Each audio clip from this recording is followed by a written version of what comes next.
Oh, I forgot we're doing like a thing now where we do like bits, like we're talking like like friends, and then we like go that sounds terrible. I hate this.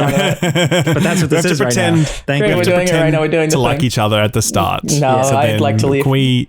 Oh, you can't even pretend. It was just not even for the show, Alanah. No. Is that how it is? Really? God, no. Wow. Okay. Well, I've been sitting on a joke for 2 weeks since we've recorded. Do you guys want to hear it? I want to hear it. Yeah. So, do you know the Academy Award nominated film Tar, starring Kate Blanchett? Part of it. If you think about it, it's a movie about a gamer rising up. Have you seen the movie? No. Then it doesn't. This joke was for like 3 people.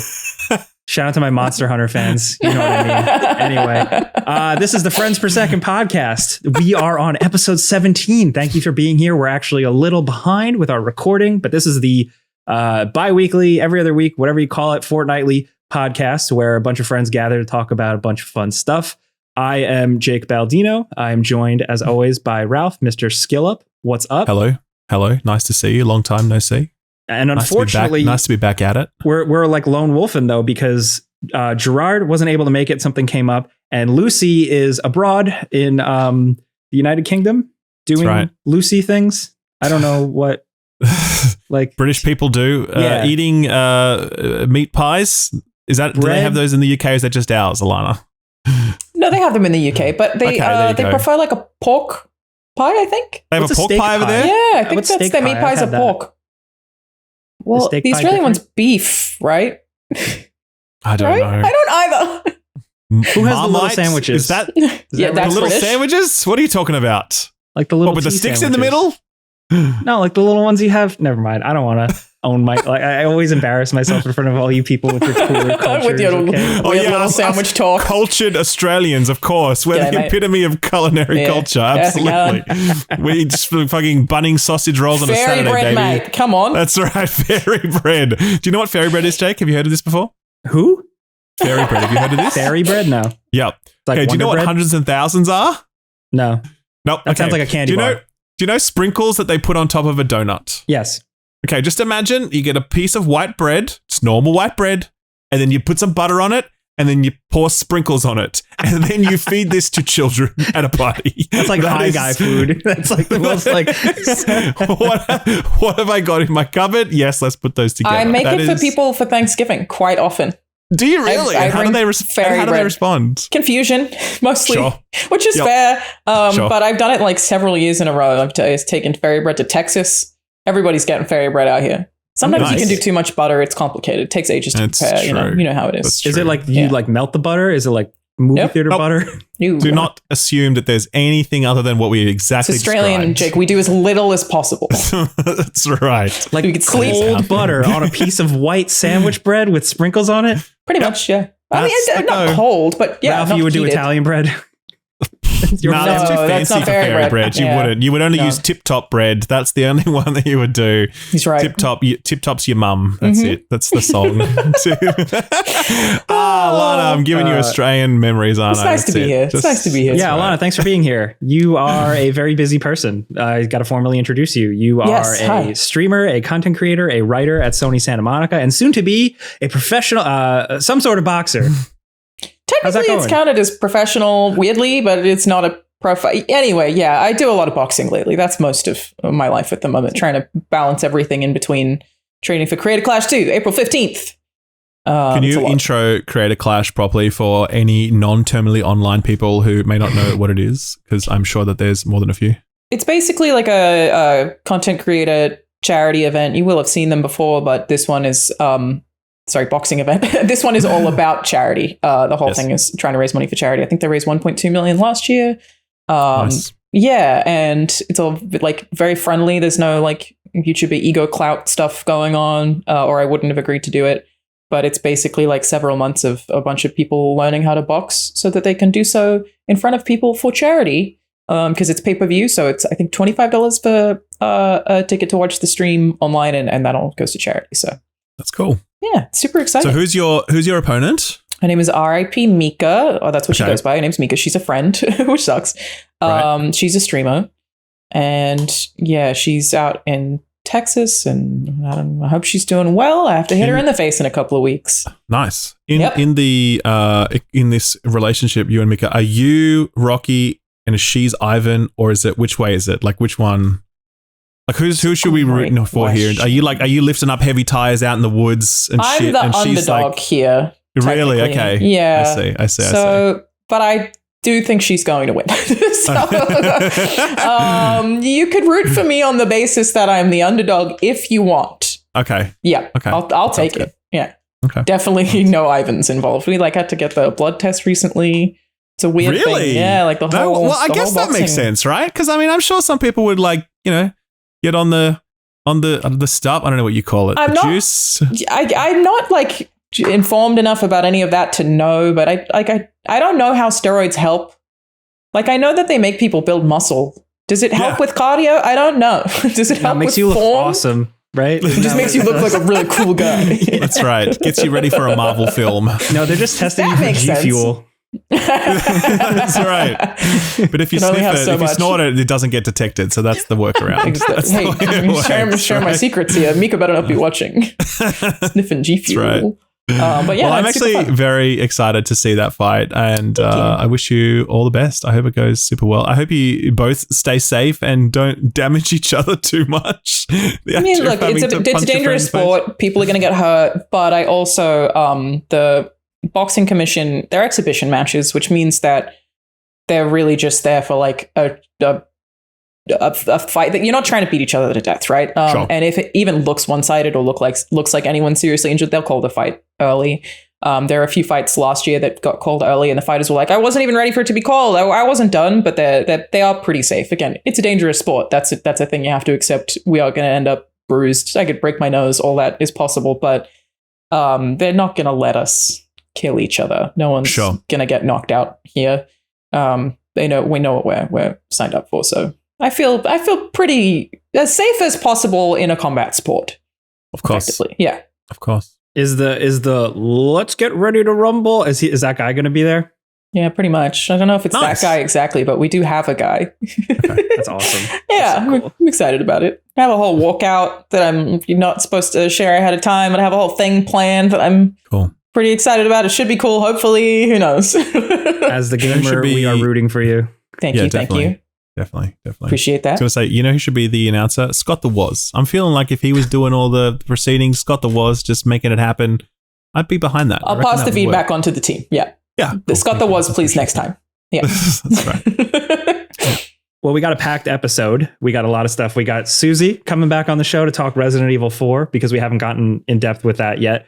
We also have Alanah to talk about all the game stuff, E3. So before we jump into that, just a little more intro to Alanah. How are you? You are the busiest person in the world.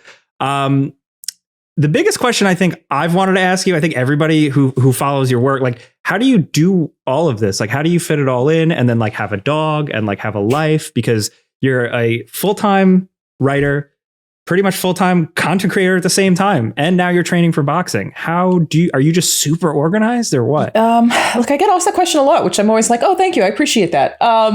Yeah, I am really organized. I have all of my time is scheduled out. But I also, whenever I don't spend a lot of time on social media, and I always feel like maybe like people don't realize how much time they're spending on their phones because I don't find it that hard, right? And so then I see friends who are like, how do you get this much done? And I'm always like, what's your screen time? And it was like 8 hours. I'm like, well, so I don't. Yes, I have a strict schedule and I never really take a day off, which sucks. And I guess my work day is usually like 9 a.m. to 1 a.m. majority of the time. But it is just being organized and not letting myself be distracted. Like I don't watch any TV. So you watch The Last of Us? I wouldn't recommend it. I did watch The Last of Us, but even that was technically work because I make content every week. So that's so true. Otherwise I probably wouldn't have. That's so true. Yeah, I have to like barter with myself to be willing to do other things. So I wouldn't recommend it. I would not recommend it of anybody. The social media thing makes sense because I feel like when you do tweet, it's like, it feels like you just came on and you were like, what the fuck? And then you leave. It's usually in my drafts, actually. So usually I just have stuff in my drafts that I tweet and then I don't look at it. I just peace out. Like, I'm just like, I haven't tweeted in a bit. There you go. All right, bye. And occasionally I'll look at my feed, but even that very rarely, like down to 10 minutes a day on Twitter. And I don't use TikTok, and I like Instagram the most as social media, but I still just don't spend a lot of time on it. And again, I think that people like also often you trick yourself into feeling like you're being productive when you're on social media. So then you feel like you've done things because it is like an investment and a labor. And you're also getting all this numeric feedback. You're getting all these numbers thrown in your face that feels like data. I think that people can feel like they're working when they're on social media, even though it's their downtime. And yeah, I genuinely think that is why people feel like I have more time in my day than they do, is that I just don't spend a lot of time on social media. I feel like it helps. I recommend it. Yeah, Respect. take notes, Ralph. Yeah, Ralph. Oh my God, yes. I'm literally just listening to this, nodding along, being like, But yes, Twitter. I'm but Twitter, exactly. Why, is Ralph terminally on social media? Is that a thing? Unfortunately, I am too much on Twitter. He's That's a bit for sure. tweety. He's a bit. I don't look. Okay, to be fair, I You've tweet gotten better. way less than I used to. Yeah. I mean, I used to probably like pop off like 4 or 5 tweets a day. I'm down to like 4 or 5 tweets a week tops. That's good. So, but I'm still scrolling a lot. But then I've also got off the following tab recently. Ever since Old Mate announced that only the paid blue check marks will be on there. So I'm like, fuck that. That's dead now too. So now Wasn't I'm just that on the For following You tab? Yeah, I never even looked at the For You tab. I've just heard terrible things. I was listening to it, and then I was like, reading it, and I'm like, this is all terrible. It's just there to get me angry. And I was kind of like already getting off it at the beginning. And then obviously Elon announced his thing, and I'm like, okay, well, I'm out of there now. So that I'm only on the following now, which I'm finding is better, and I'm spending less time on Twitter. But Reddit as well is the other one. Man, I feel like Reddit, though, actually is productive because you really do learn a lot about what's going on in the industry from Reddit versus Twitter is just like mostly garbage. So... yeah. Do you guys think Twitter's going to be around? Do you think this is the downfall, or you think it's going to stay? I think it'll stay the way that Facebook stays, which is like, Yeah. LeMayo, you use Facebook. Haha. Yeah. I think Twitter will end up being in the same sort of place, and there'll be Different something audience. else that pops up. Makes sense. Yeah, like I think Instagram's doing pretty well for itself in terms of maintaining its integrity. YouTube is doing really well. It's still a very, very good platform. And obviously, like Twitch is just a drama a minute. There's always some problem with Twitch and whatever. So I'm really glad that like all three of us, well, I'm really glad for myself, but I think it's smart in general for creators to build a presence on YouTube because all things considered, it's probably like the best social media platform out there. I think everywhere. You can't, like, if you're trying to just don't have all your eggs in one basket because they're also fickle and can disappear whenever. But I'm in agreement that YouTube at least is pretty solid. And for all the smack we talk about YouTube, I feel like it's a dependable platform at the very least. Totally. They got that Google especially money. in comparison to the others. Yeah. Alanah, in terms of writing, you've been a writer for a long time, but I feel like this is your first big, I don't want to say like corporate, but like this is like a big writer job. How's that been going, writing under like an umbrella of something like Sony Santa Monica? I love my job. I think it's the best job I've ever had. How has it been going? It's super difficult. You work with a lot of people, like hundreds of people. And, you know, everyone has different passions and different ideas, and it's a lot to work with in terms of collaboration. And that's just such an important part of game dev, I think, is collaboration and sharing ideas and talking to different departments about their strengths and you know, figuring out how to allocate certain things to certain teams. Like, it's definitely very, very collaborative. But yeah, I love my job. We get treated very, very well. Everyone's really nice. My team's awesome. And I laugh every day. Like I have so few negative things to say about it, where I feel like I crunched more when I worked in media than I do now. So it's great. I'm a big fan.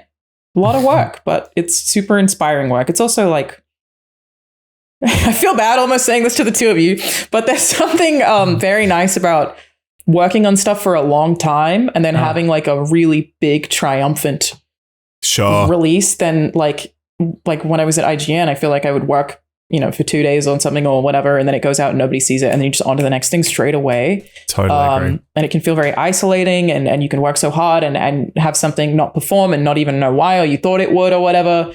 So I definitely feel more fulfilled in the the game dev process than I think I did in media as well. Nice. Yeah, it's nice. That actually sounds cool. It does sound really nice because we just like constantly move from thing to thing. Mm-hmm. And as soon as we drop whatever we've done, it doesn't exist. It's gone. It's in every sense. It's gone from our own minds. I mean, yeah, it might sit online and like, rack up a few views courtesy of the algorithm, but just like in terms of its it's on to the next thing all the time. And I think I used to make content slightly differently as well, where I would work on some bigger pieces that take longer to put together and we're aiming to have some longer legs. And I think I miss that. Whereas now I'm kind of in a pattern, in a routine, in a schedule that demands this kind of like weekly show plus reviews that drop on the embargo and race, and like a podcast conversation as well. And the amount of reviews that you do like singularly is like, that's like 100 miles an hour. Like, sure. You never get to stop. That's a lot. Exactly. It is. Yeah. And I think you're right. Like what you've said, it would be nice to be able to work on something for a long time with and other have people. Nobody know anything about it. And then keep it a secret and then drop it. And then people, because so much work has gone into it, it has long legs and people, it sticks with people and they talk about it and they engage with it for longer than like the 20 minutes that they take or 10 minutes if they watch it at 2x speed. You know what I mean? So it is nice. It's, like I said, very fulfilling. And I think, I never wanted to be like a solo content creator personally because I really do like working with teams. I'm anti-social as hell, but working with teams of people who are like way smarter than me, which is like such a cool thing about working at Santa Monica Studio specifically, is everyone is so like top of their field at what they do. Like they have to get to that position. Everybody is like, 10, 20 years experience. Someone will just drop a game they worked on in a meeting and be like, I love that game. You worked on that game and I work with you. I still, I'm in my third year and I'm still like, man, I feel like I should be paying you to let me work here because the amount of stuff that I learn. Cool. Sometimes someone will send out an email and it has a term in it that I've not heard of and I'll just reply and be like, what is this? And I've never had anyone do anything other than be like, glad you asked. Here's an explainer on what this thing is. So yeah, it's really rewarding to get to work with a bunch of people who like the expert on AI, a person who's an expert on a certain type of bones and how they function, or doors or hair, like, and these people just know that specialist thing. Yeah, it's like this bone stuff that I've replied to emails about before. It's just so rewarding that there's so much knowledge that's at my disposal that it's amazing. That's cool. Yeah, and I hope that feeling doesn't wear off. I love it. It's great. Big fan. That sounds really satisfying. You sold me. I'm quitting YouTube. Get into game dev. We're going to become game devs. And we'll knock at the door and be like, hi, can I have a job, please? They'll be like, we've seen your reviews. Thanks. They're like, what do you do? And I'm like an ideas guy. Do you have anything for that? Oh, the ideas guys. Oh, no. Yep. Do it. I encourage it. Speaking of ideas, guys, let's talk about E3. So if you're watching this, you probably know by now, E3 for 2023 has officially been canceled after it seemingly being a thing. The ESA and ReedPop, who had been putting it together this year, have announced that it is canceled. This comes after like rumors and things brewing, and then Ubisoft officially being out, and then Tencent and Sega. So it seemed like no one was going. And then sure enough, right after that, we got the news that it was canceled. So with that, it's Ralph, I want to know how you feel, because I think you've kind of gone the route of like, you feel like this is the end for E3. Like, what is your, I mean, I'd be surprised to hear if anyone feels different. I feel the same way. Not the end. Yeah, I think there's no way it comes back after this. Yeah, man, let's go. No, capitalism. We're gonna drag it out one more time. Well, they might. I think there is something still behind the E3 I guess it's still a brand, yeah. That companies are gonna try it. Someone's gonna try and do it. And I mean, as far as I know, I had seen from somebody that ReedPop is on this for longer than just 2023. Like apparently they had some 2024 thing. I don't want to speak definitively on that, but I had seen that floating around. I think you are underestimating the degree to which Jeff Keighley will like take the pillow on the corpse of E3 that is already deceased, and he will just hold that pillow there. One man's quest to befriend Hideo Kojima. Like, here we are. Has led to this, to the destruction of E3 entirely. A legacy event. He destroyed it. No, but I mean, like, I think if there was a void, I think if E3 was done now, and it left a void. I agree. Someone would try and fill it with that brand and they'd be like, whatever else. But like Jeff Keighley's stuff is right there. And Jeff Keighley, let's not forget, Jeff Keighley now has Summer Games Fest, which is essentially E3 Lite. He has Gamescom opening night, which is the next major beat when it comes to like it's August, just pre-release season. And he also has the Game Awards in December. He is like, he has gathered unto him, or he is the one, he is the final boss of video games at this point, okay? And so he will not let E3 rise again. Like, there's no way that's going to happen, I think.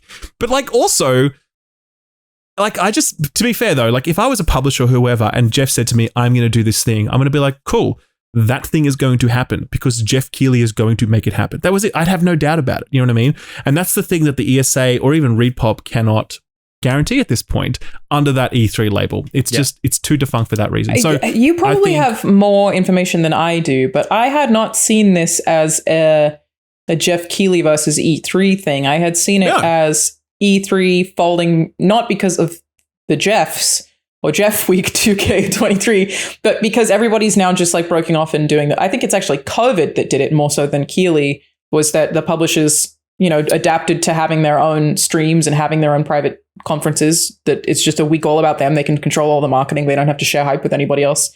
And so it just funneled in that direction. Like, I didn't feel like Jeff's filled in a void for some of those people, but I didn't feel like he was the one who tanked it. I think it was just kind of inevitable that the publishers all headed in a different direction. No, I agree with that. And I'm not saying that Jeff single-handedly destroyed E3, but what I'm saying is that he's going to.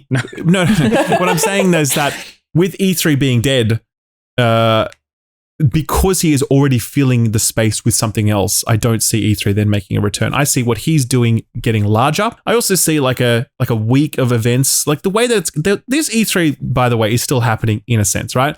You got Jeff's kickoff thing on the Thursday, you've got Xbox and Starfield on the Sunday, and then you've got Ubisoft on the Monday, right? And so, and peppered throughout that will surely be some smaller publishers, indie labels, whatever, they'll like hire a hotel room and they'll invite people up. So there's still going to be like a week of things going on in LA at that time. It'll still happen. And I think that's the scale that publishers, big and small, want to work on. They want to run their own events on their own budgets. Smaller creators want to be in there at LA in that week when there's like lots of buzz going on. And you've got like Jeff Keighley hosting this kind of medium-sized event that, you know, can rope in whoever, like your Segas and your Square Enixes and whatever else. So it just doesn't make sense for the video games industry to hire 2 halls at the LA Convention Center and fill them up again with booths that each cost $5 million to build and then a couple of $1 million to staff and whatever else. When I worked at IGN, one of our booths was $300,000. And I remember them telling me, and I was like, that's the cost of a house. No, but that is like cheap, by the way. That is cheap. And I reckon they probably got a discount for coverage and whatever else. Like, the budgets for these actual booths are in the millions of dollars. I guess the IGN one would have had to have been smaller than a publisher booth anyway, because it was just like a little lounge and a media thing, and not a ton of consoles and everything. But I was still like shocked by how much money it was. And I think to Jake's point, capitalism.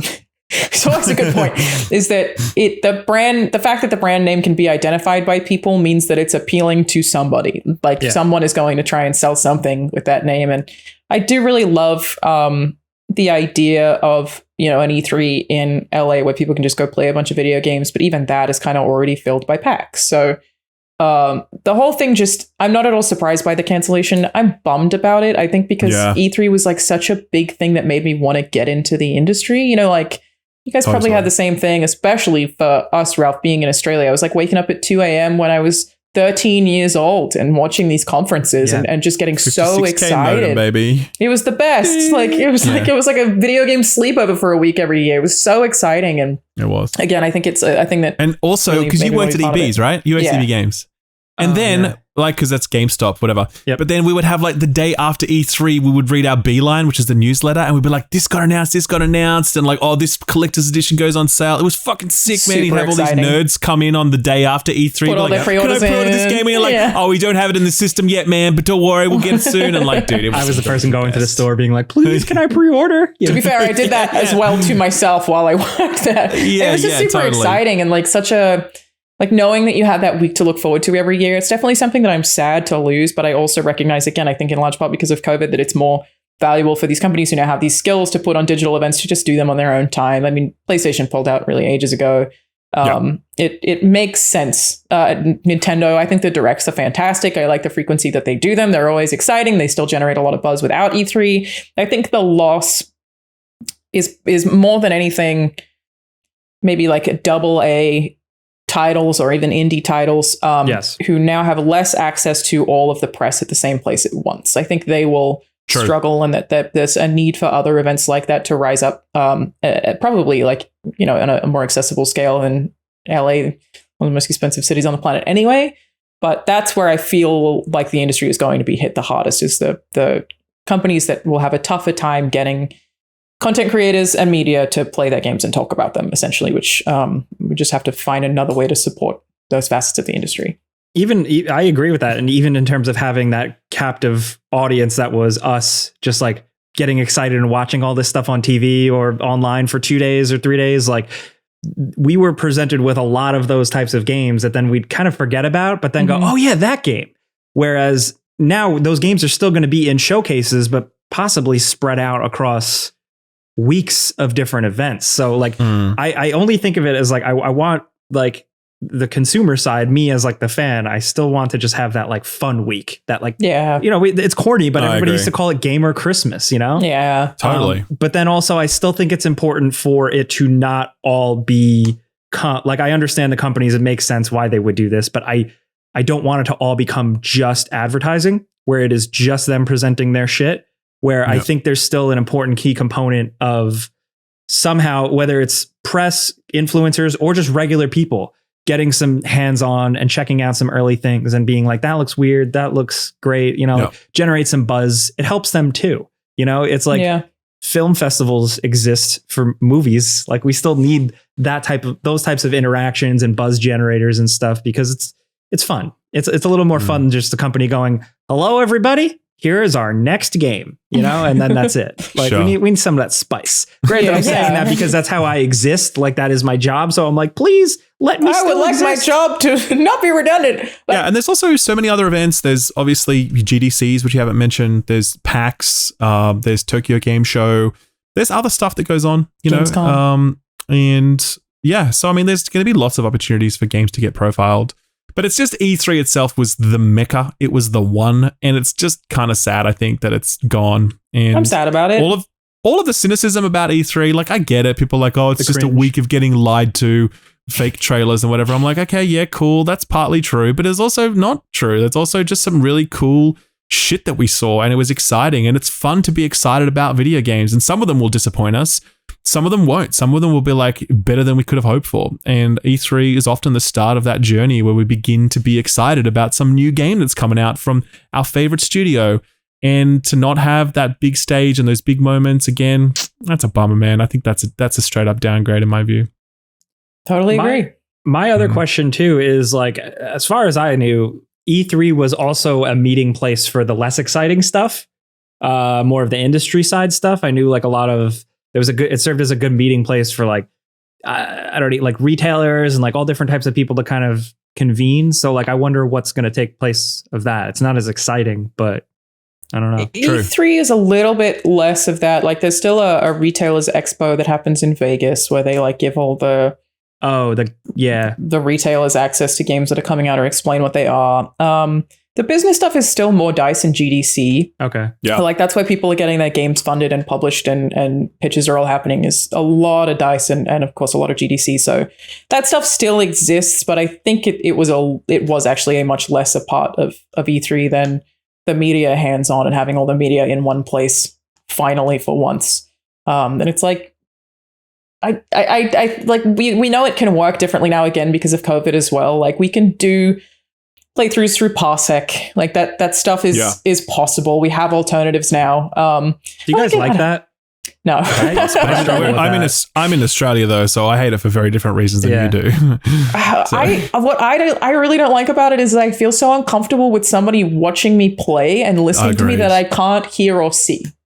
Yeah, I agree. And That they freaks me out the They're first just time. sitting there eating popcorn, laughing at you, being like, "Hey, Phil, come and look at Alanah. Look at that shit she is. Yeah, she go can't even left, get you up this dummy." jump." That's The tablet puzzle's not even that hard. Sorry, did I just reference something that hasn't happened in this episode yet? I just broke That's right. continuity. Yes. You'll Wow, see that's about meta. that joke in a minute. Reed Pop said in their statement was something along the lines like, we didn't have enough demos ready from publishers, which seems like a planning issue to me. Yeah. Like that one is a because I imagine that Jeff's been planning the same thing. You just have to do the outreach early enough. And I think maybe they didn't know they were going to do it until kind of late in the game. I'm not really sure how that particular thing occurred. Yeah. Assuming they're telling the truth. Yep. Yeah, I don't know. It's a weird one. Like, especially in terms of, they said that the ESA president blamed the pandemic, economic headwinds, and changes to digital marketing strategies. So those are the three big All pillars. fair. Fair, but I also feel like other things, like we've seen other incredible things in gaming be accomplished in the last 2-3 rough years. And I thought, if anything, the ESA, I guess, but Reed Pop would be the ones to pull it off because they do New York Comic Con, they do the PAXs, like they know what they're doing. So maybe it was planning, or maybe those issues really did hit hard and harder than I guess we could even really realize from our chairs. Apparently, the sort of straw that broke the camel's back on this was the Assassin's Creed Mirage game was meant to be Ubisoft's showcase thing at this E3, but apparently that's been delayed, possibly into next year. And so that was what was the catalyst for them to say, well, there's no point in us having a show floor presence if we don't have this game to show. And then that's how it all sort of like cascaded from there. So I'm dying to hear something from that game, man. It's so weird that they've been so silent on it, man. I know. Ubisoft, it's just like, That's the God, one I there's such a want. black box Does right look now. good. It's just like, yeah, hopefully. What happened to Skull and Bones? They're doing their thing, man. What indeed, Alanah? What indeed? Wait, what about that other Wild? Was it called Wild? Oh, that's Where's that? Michelle Beyond Good and Ancel Evil. isn't on that What's anymore. Wild? Yeah, What's Wild was Wild? Michelle Ancel's Yes. pet project. Yeah. There it was kind of like a 2016 or something. Like it was a don't even long remember time that. ago. it's supposed to be for PlayStation platforms, I think mostly. Oh my God! Wow. Yeah, he's not there anymore. I believe. No, he's left now. Yeah, he's left. Yeah, Beyond so Good and there's Evil. that. That's never coming out, man. I swear to God, that's I never played happening. it, dude. I played it. Like, I can't believe you played it. where is That's that amazing. game? It's wild. Did you play it back when they were showing At like an that like, E3. crazy high concept, Yes. like sci-fi stuff? Yes. I can't even remember what I played. You know, What I a think I like mess. did some platform. They would like zoom out and you'd get a whole planet, and then you'd zoom in and you'd be on the street, but like without any loading. And it did seem very dense. But it also didn't seem at all like Beyond Good and Evil. It was like a very Sure. big change. And then there's a like Elijah Wood Media Company collaboration. Yep. Thing. I don't know what's thing. happening. Oh yeah, what happened with that? I don't know. Who knows? There was that the Ghost Recon Battle Royale game, which they finished and then canceled without even releasing it. Yeah. Just such a. time And for they've got Ubisoft, I the guess. X Defiance coming out. Remember that? They got like Oh, a yeah. Call of Duty style or Overwatch meets Call of Duty Yeah. team shooter thing, which is going to Wait, that's still out coming at some out? point. Apparently, I guess so. Oh, I thought they Allegedly. bailed on that too. No, that's still in development. They're still in development. X Defiant. That sounds like it was like something I'd write in my AOL away message. X Defiant. X Defiant X. Yeah. In between emo song lyrics, yeah, for sure. Yeah, it's a weird time for Ubisoft, I guess. Like I didn't realize there was. When was the last time we'd heard from about Mirage? Was that the anniversary celebration? Yeah. Yes, that's right. That was a minute ago. That was when it was revealed, and it was revealed to be like early 2023 release. So we should be playing it by now. But then, yeah, just delays, and then just really went dark on it. So I mean, Nintendo always had a huge booth at Massive. E3, but like this year, what's the point? You're not going to have that video of the people rushing towards Zelda. Zelda's coming out that's before true, E3 that this video. year. Crazy. Like that, Yep. yeah, I'm just, I still feel sad. And I had this thing when I left IGN, which was in 2018. The thing that was the hardest to leave was E3. That like I was still able to go to E3, but working at IGN for E3 is such a wild experience where you're barely sleeping at all and everybody's like all hands on deck and you're playing games you're excited about and talking to people you're super excited to talk to. And it was just like covering every conference with your friends. And I loved it so much that I was like, this is the one thing that's really hard to leave. And then 2019 was the last year. And I was like, oh, well, oh, not so bad. But like, it's again, I hope that other people looking to get into the industry, it's so easy when it's just content creators covering stuff from afar for things to be very cynical, or at least that's how I view it. And I know that a lot of people want to get into that facet now. And I worry that like without E3, less people are interested in potentially the media side, or like things are less exciting because you're instead watching somebody react to conferences separately and the chat's all mad about it. Like, I don't know. I just, I worry that magic is maybe a little bit lost without the way E3 used to be, which is a bummer. It was fun. Yeah, I agree. It was a real one. Some of that magic. You know, It was like we read about E3 in the magazines we loved, and now a lot of those magazines aren't around. And then the E3 that we love to look forward to watching or even go to also might not be around. It's an interesting time. I think it was such a driving factor for me when I was, working at EB Games in Australia. It was like, I just want to go to E3 one day. Oh, motivation. I'll do everything I can to get to E3. It was a bucket list, man. It was a bucket list. For sure. And like, you're right, what you said earlier, that some of it, like, some of it was misleading trailers like that. It was still marketing. But I always had this thing where if I ever stop being excited about E3, I should stop working in the industry and I should give the place to somebody else. Like the minute that I'm not like, hell yeah, video games, even if some of them don't appeal to me or some things might change, like it was still the pinnacle of the week, Could not of the year rather. Yeah. Well, we'll have to see what happens next, I guess. Yeah, what are you going to do? What are you going to do? The classic Jake Caldino. What are you going to do? What are you going to do? All right, let's switch over to our Q&A segment. We take questions from users over at Ralph, hit me, baby. At contact@friendspersecond.com. User questions. Yes, user questions, very important. That's user right. Brian asks, since LEGO has been releasing character sets based on video games, such as Mario's Bowser and Horizon's Tallneck, what other video game franchises would you love to see in a large character LEGO set? Brian's choice would be Metal Gear Rex from Metal Gear Solid. I'm just going to cheat because he took my answer, and I'm going to say Metal Gear Ray from Metal Gear Solid. No, you can't do that. Come on, got to dig deeper. We need something else. All right, come back to me then. I don't know.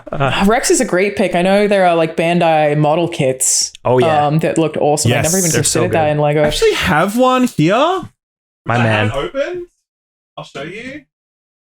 I have this. Hell yeah, I have that too. I'm like too scared to open it because if you open it up, it's just like all of these little pieces that are like, it looks like this. It's a lot of effort. It's a lot of effort. How is that? How do these become this? There's no way am I nerdy enough for that? Can I do that? I don't think so. No, that's a real nerd. I think it's a nice box. The box is nice. Very handsome. Box. Very handsome. So one day maybe when I'm retired or whatever, I can make time to do that. You start priming and sanding and gluing and it's a lot. But they are really cool. We actually have, did you guys end up going to Santa Monica Studio? Yeah. So in the lobby, there's somebody made like a Lego recreation of a scene from God of War 2018. And it's really, really cool. I don't know how they did it, but that's all. I'm going to say God of War. You know what? Wow. Look, give me the Leviathan axe, yeah? Exactly. I was actually going to say the Leviathan axe, but failing that, I would really like Robocop's gun. It's not video game adjacent yet, but they're making a video game. Oh, they are. That game looked really good. I don't know, man. I was a bit like, I was like, give me Robocop. Let's go. Sorry, this is actually the official Robocop podcast. You just stumbled into. Right. So you stepped into some dangerous territory here, Alanah. Oh no. So yeah, Robocop's gun. I think that'll be quite fun. I got two. I got it's cheating because we're talking about Resident Evil on this podcast. But Raccoon City Police Department or the Spencer Mansion would be very cool. Ooh, yeah. That would be nice. And iconic buildings. Karam Warren from The Witcher would also be very cool. And I kind of just want like on my desk, like Snake in the torture thing. Like for Metal Gear Solid 1, and then like a kind of like a button that you could mash just as like a stress ball. I feel like that would be really make it good. happen. Yeah. What Jake says. It's extremely specific. There's actually, so did you guys know about Lego Ideas? Do you know what this program is? No. Okay, so basically there are like so many of this stuff, so much of the stuff that we're seeing pop up right now starts in this Lego's idea program where people submit proposal for what should become a Lego set. And right now there's one act. Yeah, it's like almost like crowdsourcing, but it's run by Lego themselves. Yeah. And this one here is the ship from the Outer Wilds. And I'm 100% back in that one. And anyone on this chat, anyone watching this video, please go to Lego Ideas and upvote the Outer Wilds ship. I'd like to get into production. You're the one who put that in there. No, it actually wasn't. But now I heard of it, I'm like, yes, and I'm going to try and shout it out in my news show. I'm going to try and get this thing over the line, baby, because I want this to exist.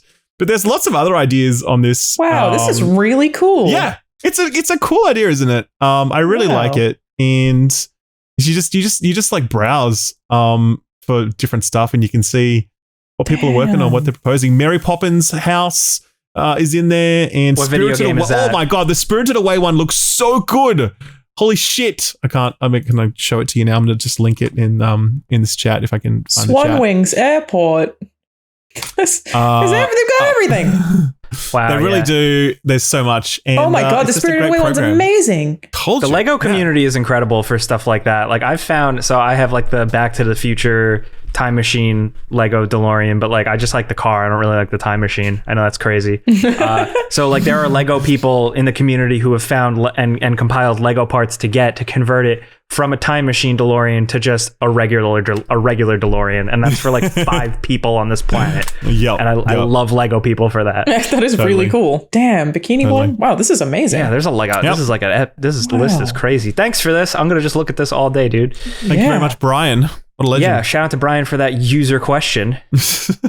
All right, let's move on. Why did you say it like you were being a user question? Exactly. Yeah, that's the thing. For some reason, when we Jake calls all of our listeners users. What are they using? What exactly, Alanah? Thank you. What are they using? Yeah. And our entire inbox is full of user question, as everyone just picks up this terminology and rewards into this. Yeah. No, friends per second listeners are users. Oh man. All right, next up, word from our sponsor. Hey, this episode is sponsored by Manscaped. Believe it or not, Manscaped is our OG sponsor, right? They hooked us up with our first one of our first sponsor runs, and they're here once again. Specifically, meet the Beard Hedger. This is their thing right now. Perfect, by the way, that there's 2 of us here who are beardless men. And Gerard, unfortunately, is not with us today, who is rocking a massive beard. He would have been the perfect spokesperson for this. But so what would be the benefit of the beard trimmer to 2 beardless men, Jake? Here's the thing. I don't know if you know this about me, but I have had a permanent 5 o'clock shadow for like 10 years now, and it takes a lot to maintain. So like I do use these types of things, and I have been using the Beard Hedger for a while now. And it has 20 different lengths, like adjustable with this cool little wheel. So you can I kind of do like a 5 o'clock shadow fade. I'm kind of going for like the Brad Pitt 2002 type look, and that's been working for me. I'm jealous because like this is like 3 days of growth here. Like my face does not grow hair, so like I'm jealous. I really have no use for the beard trimmer thing, but other stuff from Manscaped I use, particular the the down there maintenance. That's what Manscaped's all about. That's where they got their start. And they're like, what is it? They got their, I don't even know what this one is called. It's the thing that you use to do the trimming down there. Okay. Very good. Very nice. Very safe. Very comfortable.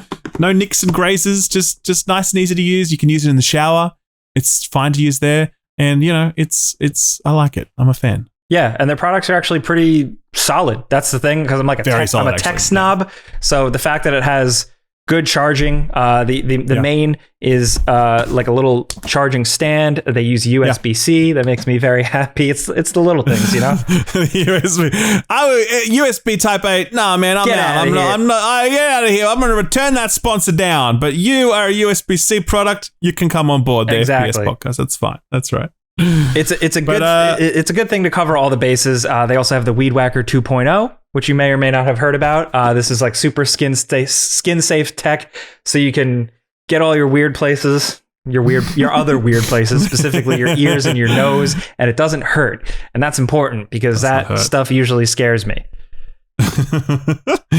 And then there's the Platinum Package 4.0, which also has, this is for real, by the way, this is Crop Preserver. And this one here is Crop Reviver for, freshening up down there after you've trimmed it, after you've manscaped. You want to make sure it's nice and fresh and moisturized and ready to go. Then that's it. That's what you need. That's the stuff.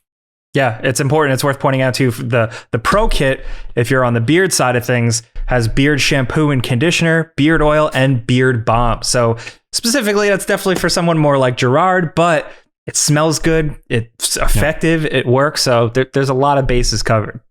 So the biggest thing is, here's the deal. If you want to check this stuff out for you, or it makes a great gift, you can get 20% off and free shipping with our code FRIENDS at manscaped.com. Can you believe that? That's our code. I was Friends. actually very surprised that was our code. I'm like, I was like, really? Of all the sponsors or the things they've sponsored, they've never had anyone with the code FRIENDS? Okay. It feels good. Fine. It feels like Plus, we're exclusive. It has that nice, the sitcom throwback vibe. I like that as well. Yeah, it's easy to remember. Hopefully NBC don't sue us or whatever. So for that offer code, we'll see. We'll get a lawyer from Rachel. So again, that's 20% off with free shipping at manscaped.com and use our code FRIENDS. So always use the right tools for the job with Manscaped. And big thanks to them for sponsoring this podcast. All right, moving on. We got to talk some games. There's a lot to talk about. And so for you listening around this time, the release list is Deceive Inc., Tchia, Storyteller, Resident Evil 4 Remake, Crime Boss, Rockay City, The Last of Us PC, Terra Nil, and Dredge. Now, Ralph, you've been playing Dredge. We talked about this a little bit. Lucy highlighted the demo, but you're deep in the real game now. What's the deal? Well, when I say deep, I'm like a couple of hours in because I'm actually doing it I'm playing it on Steam Deck and I'm doing the thing where I play just for a little bit and I put it down. Your night game? Just chipping away. Exactly right. Yeah. I'm in bed for like 15 minutes and I'm just like, I'm going to wind down now, play a bit of Dredge. Play the haunted boat game before I go to sleep. Correct. Exactly right. Sweet dreams. And it is so good so far. I mean, just if anyone's unfamiliar, it is essentially a fishing game, or ostensibly it's a fishing game. You arrive in this village and you kind of have been washed up. Your boat has been wrecked and they loan you a boat. And then you need to start, paying off that boat that they've lent you by going out and catching fish. And you have a very small inventory, kind of similar to Resident Evil, actually. It's all about the blocks and the positioning of things. You have to twist stuff around to fit it in. And there's no auto sort button, which I have mixed feelings on the auto sort button in Resident Evil 4 Remake, by the way. I fell back on that. I fell onto it hard. I used it once and then I was like, ooh. This is all I'm going to do now. And it shouldn't be that way. It should be this process. No, I agree with that. Don't tempt me. So Dredge keeps it real. Dredge keeps it original. Totally. And there are like weird shaped fish that need to like hook into each other in certain ways in your inventory. It's so good. That's cool. But basically like you're going out there and you're fishing, but you also have to upgrade your boat as you do that. You get new parts allowing you to fish in deeper waters and whatever. But there's also this mystery going on under the surface, so to speak. And it's really scary at nighttime. The longer you spend out at night in the fog, the more crazy and panicked you get. And so you kind of need to go near light sources, like a buoy or whatever, to sort of like regain your sanity for a moment. Like or Amnesia? Go back to shore. So, I haven't actually played Amnesia, so I don't know. Maybe. But yeah, maybe.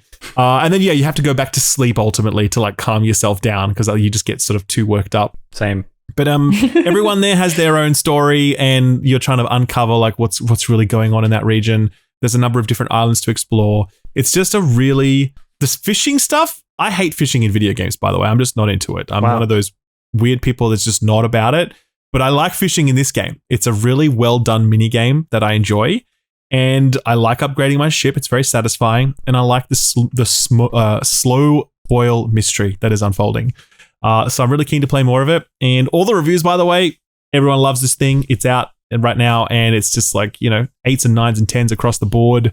I definitely think you'll see this one turn up at Game of the Year discussions as like potentially Indie of the Year or whatever, or some people just straight up be their Game of the Year. It has that kind of potential. It does have some storytelling to it, right? Like, what's the deal? Yeah, big time. Yeah, well, as I said, you're in this village. Everyone has their secrets that they're keeping. Yeah. And you're sort of like being told to run errands. And some of the errands are like, can you go and, go to this shipwreck? My son, he died on that, and I want to, collect his belongings. Can you go and dredge that wreck to see what you can find? and you'll bring something back and it'll contain some little message or mystery or something. It'll lead you to the next thing. So it's very smart in the way that it does it. Is the storytelling sort of like Power Wash simulator-y? That's how I'm picturing it. Well, it's just like you get like you meet a random person who's giving you a job and the storytelling. Oh, okay. No. It's a proper narrative and it's very tautly written, actually. Like, it's a really very well written game as the way the characters are written, the personality that they bring across in just a few lines of dialogue. And yeah, so no, it's not. The purpose of this game is not fishing. Do not think of this as a fishing game that has some light narrative elements. Think of it as a narrative-led mystery game that has some fishing elements. Gotcha. Like, that's the best way to couch it, right? Cool. And really lovely. So definitely recommend it. As I said, beautiful on Steam Deck as well, which is where I'm playing it. I'm in. I still have it. Dredge. Really, thank you. Now you and Lucy have sold me on it. Did we, as we canter through that release list, did anyone play any Crime Boss Rocky City or hear anything about it at all? This is the one with like Chuck Norris, Danny Glover, Kim Basinger, fucking Michael Madsen, Vanilla Ice or someone. I was in with the cast, but then like when I saw what the game was, I like lost interest. I don't think I even saw anybody play it, really. I haven't seen anything on that. They must have spent all their money on the cast and $0 on marketing because like no one has talked about this game. It's weird. Yep. Yeah, anyway. That's what are you gonna do? Classic. What are you gonna do? What are you gonna do? Also, I'm sorry if anybody sees me like rubbing my hand. It's like my heat is not working in my office. That's why I'm wearing a jacket. So if at all I'm talking and I sound kind of like nervous, I'm not nervous. I'm just freezing. Oh no! So just a heads up. How are you sleeping? No, this is like an office. It's only in the office. Here. Yeah, gotcha. Yeah, okay. So just shitty office landlord. Shout out to him. He doesn't watch. He doesn't even have a computer. That's fine. Or a heater, apparently. That's probably why he hasn't paid his heating bill. Exactly. Yeah, you got to pay that shit online. He went paperless, not knowing what it meant. All right. Next up, let's talk Redfall. Alanah and I have been able to play a preview event where we got to play like what was it, 90 minutes or so. Mm-hmm. My impression, my overall thing was that it seemed decent. The shooting I found fun. Like, it seemed like this playable fun thing, but for me it just was like missing something, like almost just like the arcane spark to it. It felt like, I'm actually stealing from one of my commenters who described it really well, like arcane light. I don't know, was there something in it for you, Alanah, that really kind of gave you some good feelings or what? Well, it's not that it didn't give me good feelings, but I ultimately agree. I think that this is their cleanest shooting yet, like in terms of their actual combat mechanics, obviously not the powers, which are individual to the individual heroes and not as extensive as previous games, I feel. I thought the shooting mechanics were great. I hate the word and hesitate to use it. It just feels a lot more generic than everything else Arcane has made. And for that reason, I don't doubt that it will end up being their most popular game. But it is the comparisons to Far Cry, the comparisons to Borderlands are apt. It is just an Arcane version of that. And I think it'll be really fun to play co-op. Oddly, we didn't get to play co-op in the preview event. Did you play co-op, Jake? No, and I felt like I'm usually a single player guy, so I was happy. But as I was playing, I'm like, I think this is going to be better if I was with somebody else. Like, from the abilities to just like traversing around, I was like, I think I need somebody with me. Definitely agree. I usually favor single player, but in this instance, I was like co-op for sure. Very odd choice for them not to let you do co-op in a preview session like that for a game that is meant to be played co-op. Like, I wonder if everything's okay in terms of like, is everything working properly? Because I heard there were issues with PC performance. Like, a number of the previewers did call that out, that it ran pretty poorly. Yeah, it was a little rough. Performance issues only get worse. I had row banding and frame rate drops. I think I suspect that they did single player only just to make sure that we knew that you could play it single player only. But there were definitely cake and eat it too. Like, you can have 1 hour of single player and then another hour of multiplayer. Do you know what I mean? Yeah. So. Yeah, and I mean, I've been to many co-op events and they do work really well. It's a time to reorder my dog treat paste. It's something that, like, if you like Borderlands, I have no doubt that you're going to like Redfall. And it does have some of the Arcane DNA. I did think the enemy variety was really interesting.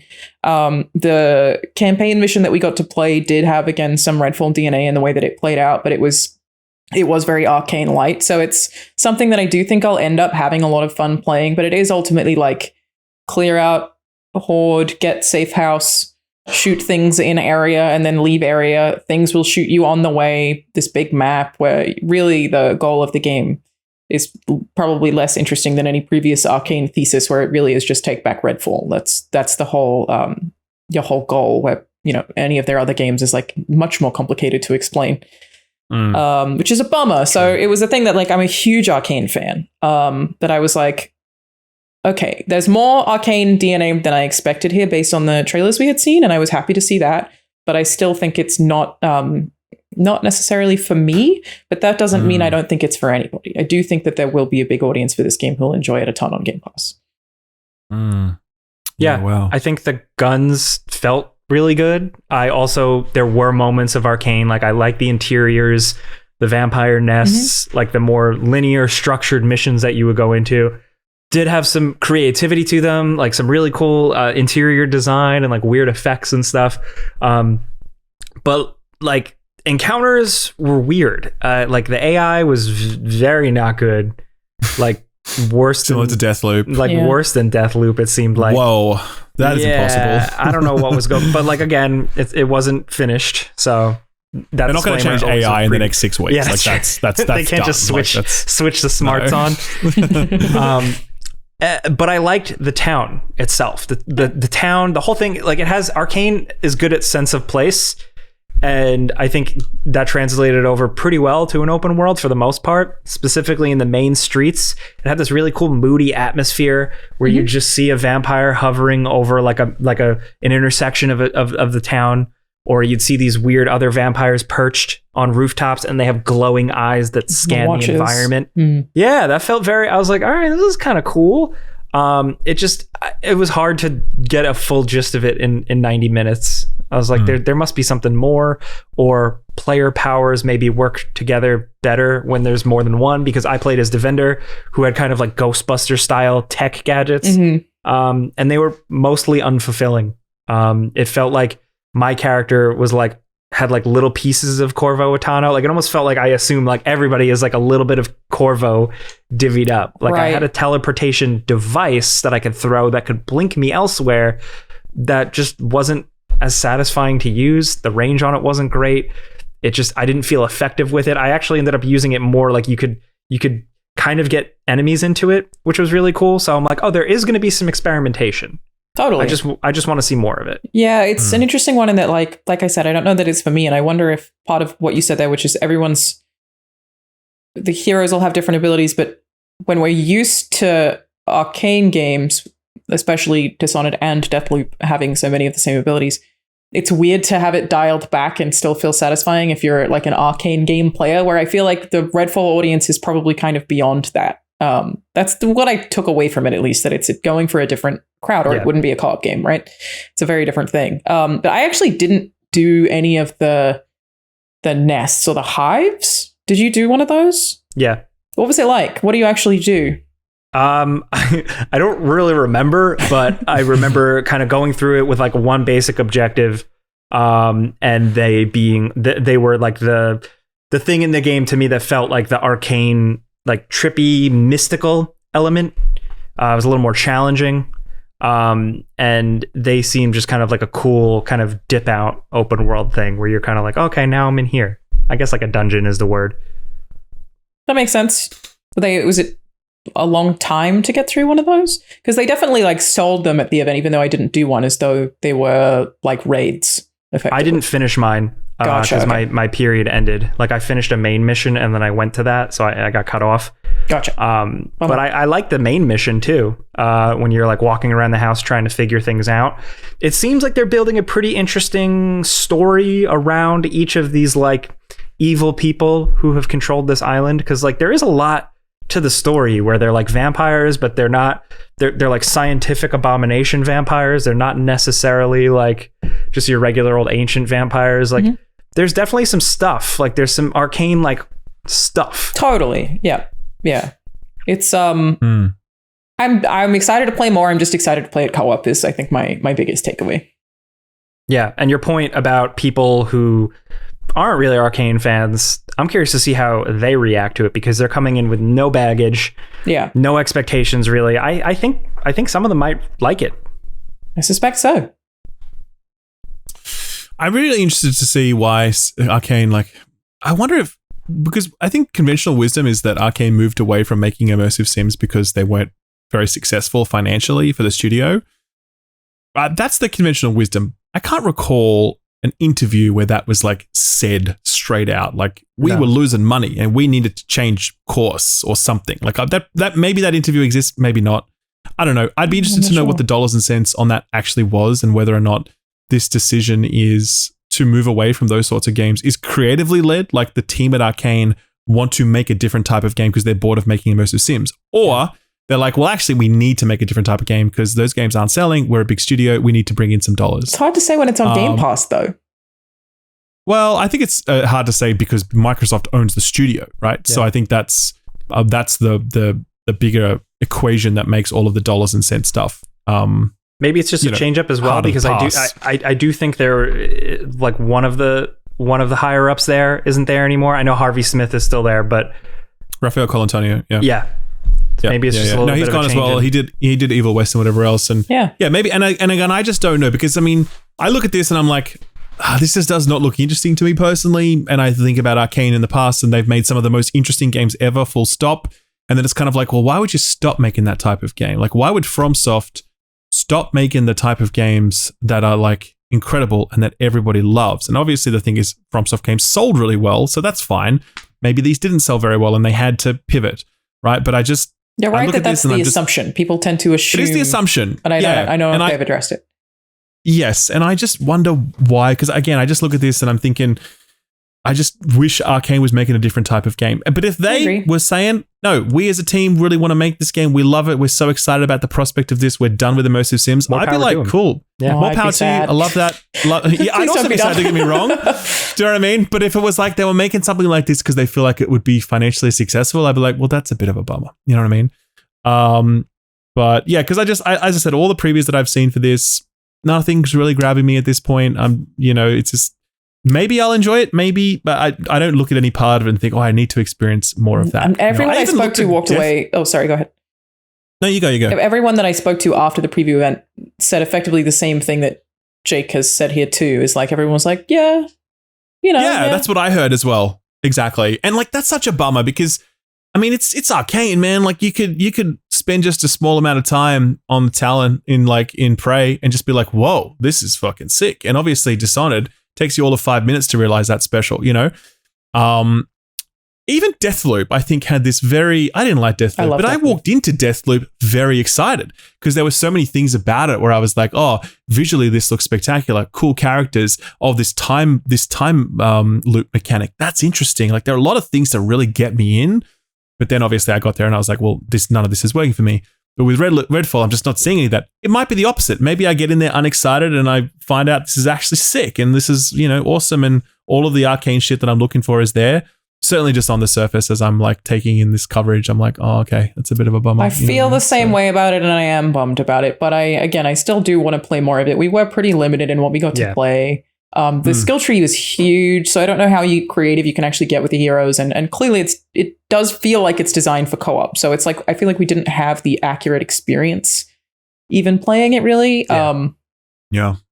But yeah, I think I feel the same way, and it seems like most people do. But again, I keep thinking that maybe Arcane fans are not the audience for this particular Arcane game, which is a weird assumption. Such a weird thing to do. Because to have an audience like the Arcane audience, so committed, so such diehard fans, such believers in the potential of that studio, to not want to service them. I don't know. That's all. I don't imagine that was their intention. No, of course not. That's just what I've taken away from it. No, but yes and no. At the same time, they are clearly not making an immersive sim here. That is clear. It's not. And yeah, all right. Anyway, that's my take. Looking forward to judging the final product for sure. Yeah, when does it come out? That's what we do. That is May 2nd or something. That's pretty May soon. 12th. May 2nd is Redfall, and then May 12th is Tears of the Kingdom. Wow. Let's go. Yeah. Let's I do know, it. right? Let's go, gamers. Let us go. Speaking of games on the level of Tears of the Kingdom, Ralph, you've been playing Exoprimal. What is the deal with this game? I agree with you completely with that assessment. This is absolutely Tears of the Kingdom level. I expected to, in fact, sell more than Tears of the Kingdom. Did you do a video on this game? I did a video on Exoprimal. I'm like the only dude that's done any coverage on Exoprimal, mind you. I didn't, because it was the same time as Diablo. Oh, right. Of course. That's right. I remember noticing that and thinking, bad timing, my guys. But at the same time, I don't imagine the people that are super into Diablo are going to be interested in Exoprimal either. Exoprimal is so weird. If anyone hasn't seen what this is, you're not going to believe it if I describe it to you, but this is true. Everything I'm about to say is true, okay? Imagine instead of rain that falls from the sky, it's dinosaurs, okay? Dinosaurs fall from the sky like a weather event, okay? To combat the dinosaurs, there are people dressed in futuristic exosuits, like javelins from Anthem, for example. Okay, weird choice. They fight of an example. Weird choice of an example, but okay. Everybody loves Anthem. So they fight in exosuits. You know the javelins. And then they have to kill the dinosaurs because they're rampaging through the cities. However, they're not actually killing the dinosaurs. They are killing AI simulations of the dinosaurs spun up by this master AI called Leviathan, who clearly has some kind of weird angle going on, and he's collecting combat data for some unknown reason. And also, while he's doing this, he is getting another team of people to compete against you to kill the dinosaurs faster than you did. And at the end, the two of the teams fight each other while also fighting dinosaurs. It sounds sick. That is true. That is an accurate, 1000% accurate explanation of Exoprimal. It sounds like I'm making it up. It's like a fever dream video game, and it basically is. It's so weird.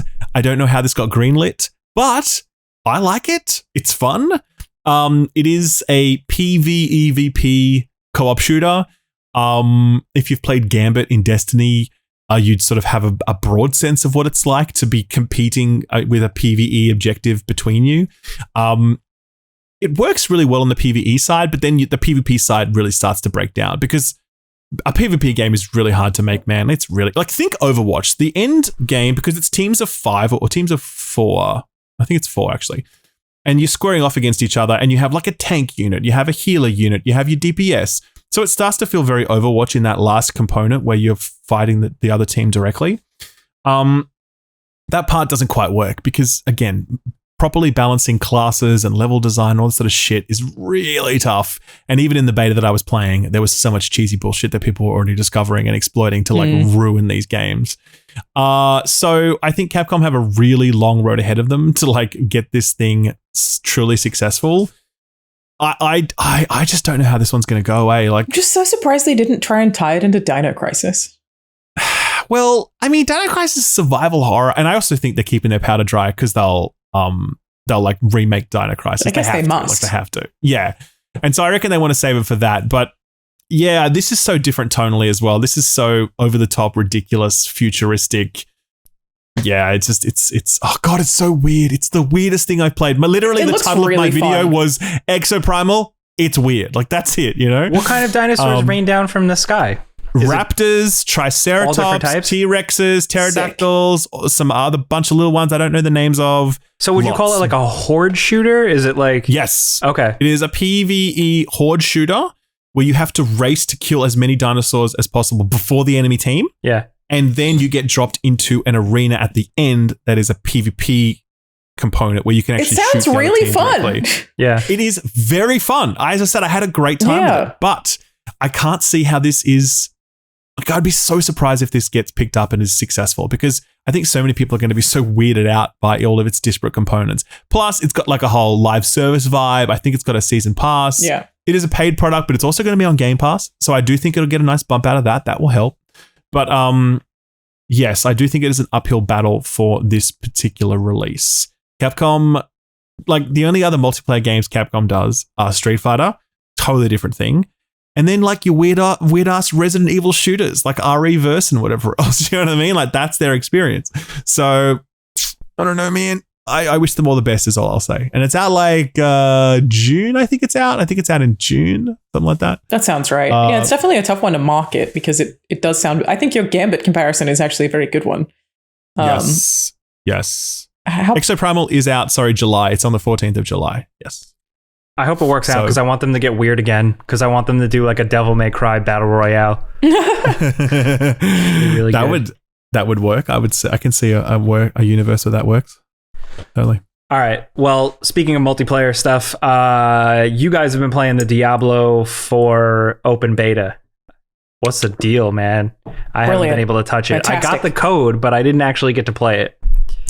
Which means I ate the chicken sandwich and I almost died. Don't call it a chicken sandwich. That implies something else. Sorry, it's a chicken. This is a KFC double down. Yes. Okay, that's not a chicken sandwich. Are you able to have those in Australia? Are they illegal? No, there? I told you they're not allowed. That's right. Yeah, wait, are they illegal? No, they're not illegal. But we basically the same. They have the same way we pushed out Starbucks here. We're like, no, that's not for us. Yeah. We pushed out the double down as well. There's like one Starbucks in Brisbane. I'm like, there is two in Sydney. Yeah, that's it. The people that eat sprinkles on white bread go. Oh, yes, we do. Okay, that's right. To be fair, though.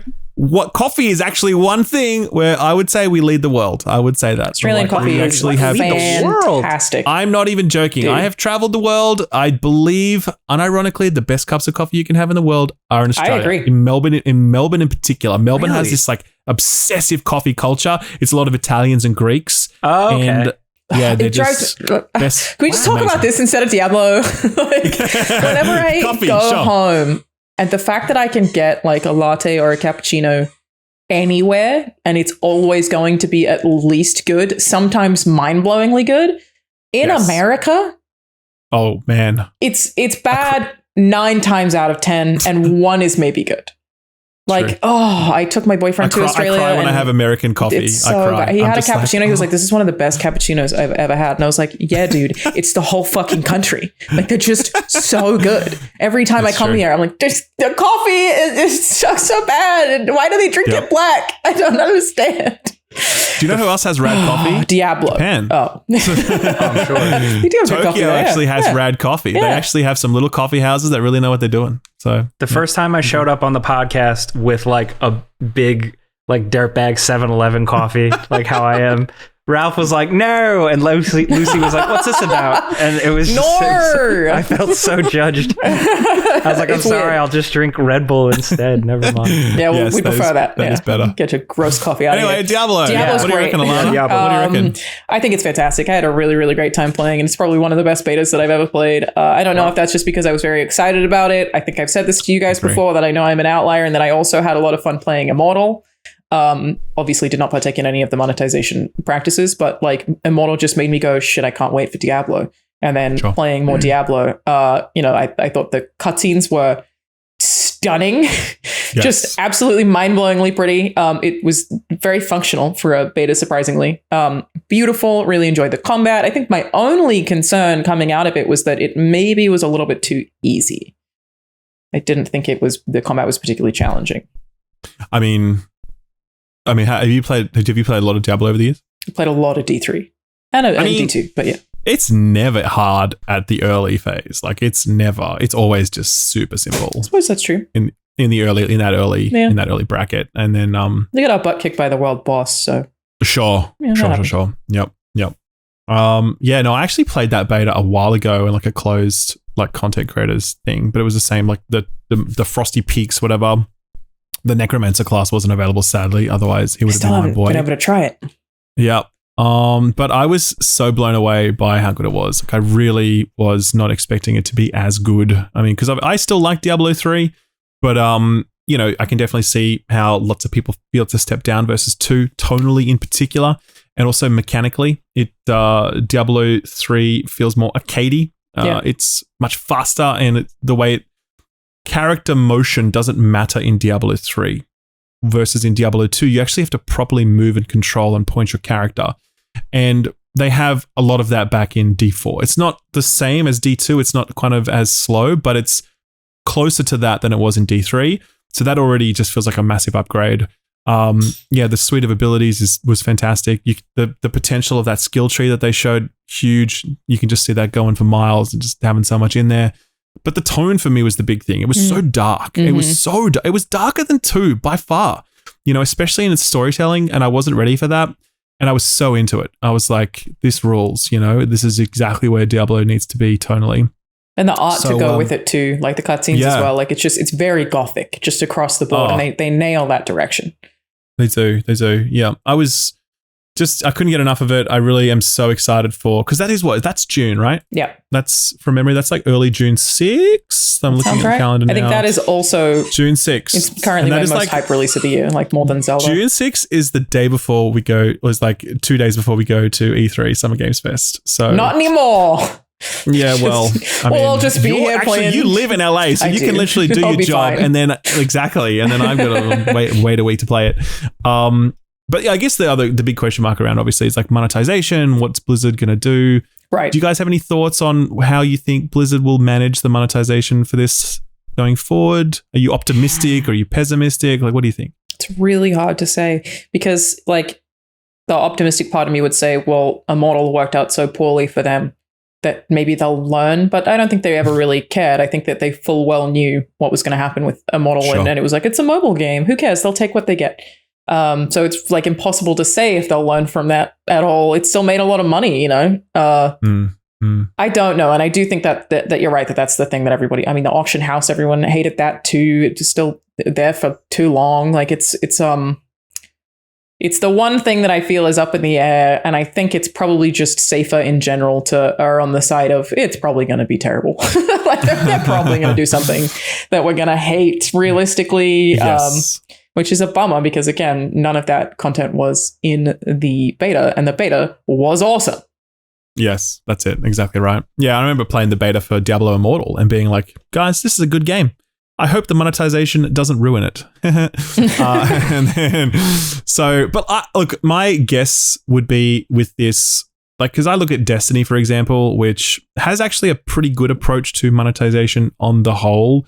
A lot of people are going to disagree with that. And I know we're not going to relitigate all of Destiny, but on the whole, you get to earn a whole bunch of, like, 90%, 95% of what you get in Destiny is free.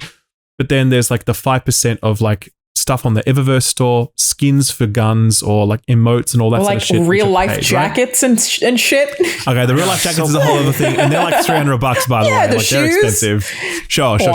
But generally speaking, in terms of what you can earn in game in Destiny, it's pretty good. And I hope that Diablo lands in the same place. I'm sure there's going to be some fucking sick armor sets that look incredible that we really want we really want to have, but they're only going to be on the store. That is unfortunately going to be a reality, but hopefully there's not too many of them. Hopefully you don't feel nickel and dimed when you play Diablo, because if they do arrive at that point where they've just gone too far, and that's going to be such a shame. Because I know a lot of people feel that way about Overwatch 2. They're like, guys, ruin the monetization on this. You know, that's the. You know, I never played Overwatch 2. Is it just because of skins? Well, it's because there used to be loot boxes, but not loot boxes in the shitty sense that we talk about them. Overwatch loot boxes were really generous. You earn them really fast, and they give heaps of shit, and people love that system, right? And now it's like you have to buy everything from the store, and skins cost $30 a pop or more. And so people are like, that blows. And yeah, it does. Look, I don't know if I'm like a massive just outlier here. And again, I don't spend that much time on social media, so I do feel like there's like part of the video game community that I don't see that much of anymore.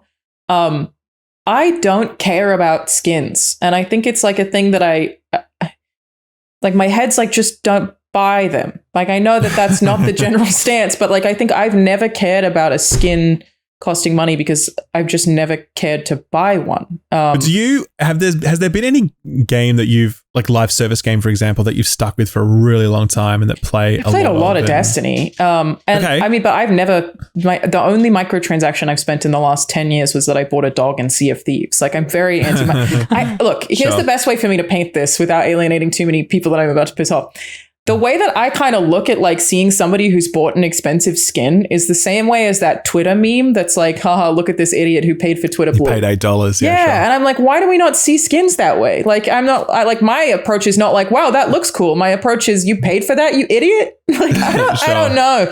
I think I'm an outlier, but I don't understand it. I think a lot of people see it the same way. I think the flip side is that there's lots of people who become very invested in specific games and they want to be able to express themselves further. And that is a way to do it. You know, like, again, if you play a lot of Overwatch and you main Genji or whatever, then you want to, like, you know, You Look want to like have a all the cool shit. And you want to Genji. show. You want to have the coolest looking Genji out there to show that you're like, you know, that's your thing. That's your jam. I get it personally. I understand. Like I used to buy some skins in League of Legends, for example, when I played that. I'm trying to think if I bought skins elsewhere. Not really. And I buy some Destiny ornaments from time to time, like some Destiny stuff that I really like, a gun that I'm really into, and I'm like, yeah, sure, whatever. I'll whack down a few silver for that. But also because on balance, I feel like Bungie give me a good service, and I don't mind just giving them an extra few dollars on that basis, you know. Yeah. But then I look at other stuff, and those skins, by the way, they're a couple of bucks on the Destiny thing. I look at people who are spending like $30, $40, $50 on skins in certain games, and I'm like, I think that's crazy. That's the part where I'm like, that's nuts to me. You know what I mean? I guess same. Like I'm not even trying to criticize people who buy skins unless it is the very expensive ones. Sure. And I think like part of it is, yes, those monetization practices can be very predatory, and I'm certainly not trying to ignore that, especially when we know the amount of kids who are spending money on Fortnite skins and how exploitative that is, seemingly intentionally. I think my thing is more like, instead of getting angry about it, my choice would just be to never purchase them. I don't know. But yeah, I understand that. But I also think that is a part of how invested you are in the games that you're playing. And again, True. if you're seeing that you're really invested in a game and you're seeing that the coolest looking shit, because I also believe that the way a character looks is part of the gameplay, because that is why armor has any appearance at all. And it's not just like we're all wearing Hessian sacks as we run around slaying demons, you know? Character appearance is part of the gameplay loop. It's part of the reward economy. And basically, if you are really invested in a game, but then the coolest looking shit is only available if you pay, then you just feel like a second-class citizen. You feel like that game doesn't respect you. You feel like you can't really get the most out of it. And I you get that. pissed off with it, you know? Yeah, I guess I'm not someone who tends to play just one game, so maybe that's part of it. Like, that's I've never just had the identity. Like, I played a lot of Apex, but even then it was like I was proudly wearing the thing that I got from the loot box that I didn't pay for. Like, I was like, oh, I finally got this cool thing, yay! But I never paid for it. So I think I was prouder of it. But yeah, maybe because I jump between games too often, I don't have that, like, look at the hierarchy that way. I don't know. Jake, how do you feel about potential monetization in Diablo 4? I think if they put Snake in Fortnite, I would pay like $70 for it. But that's fair.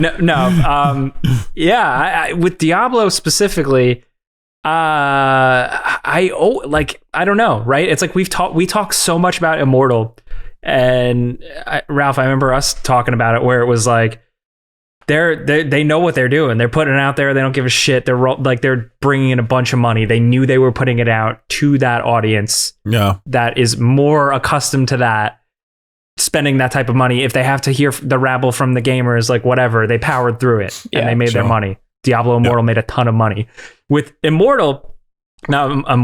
4, it's interesting because like they are still aware of their audience. Like they still have people that play World of Warcraft. They still have people that play the other Diablos. Like, so they have to be somewhat cognizant of them, right?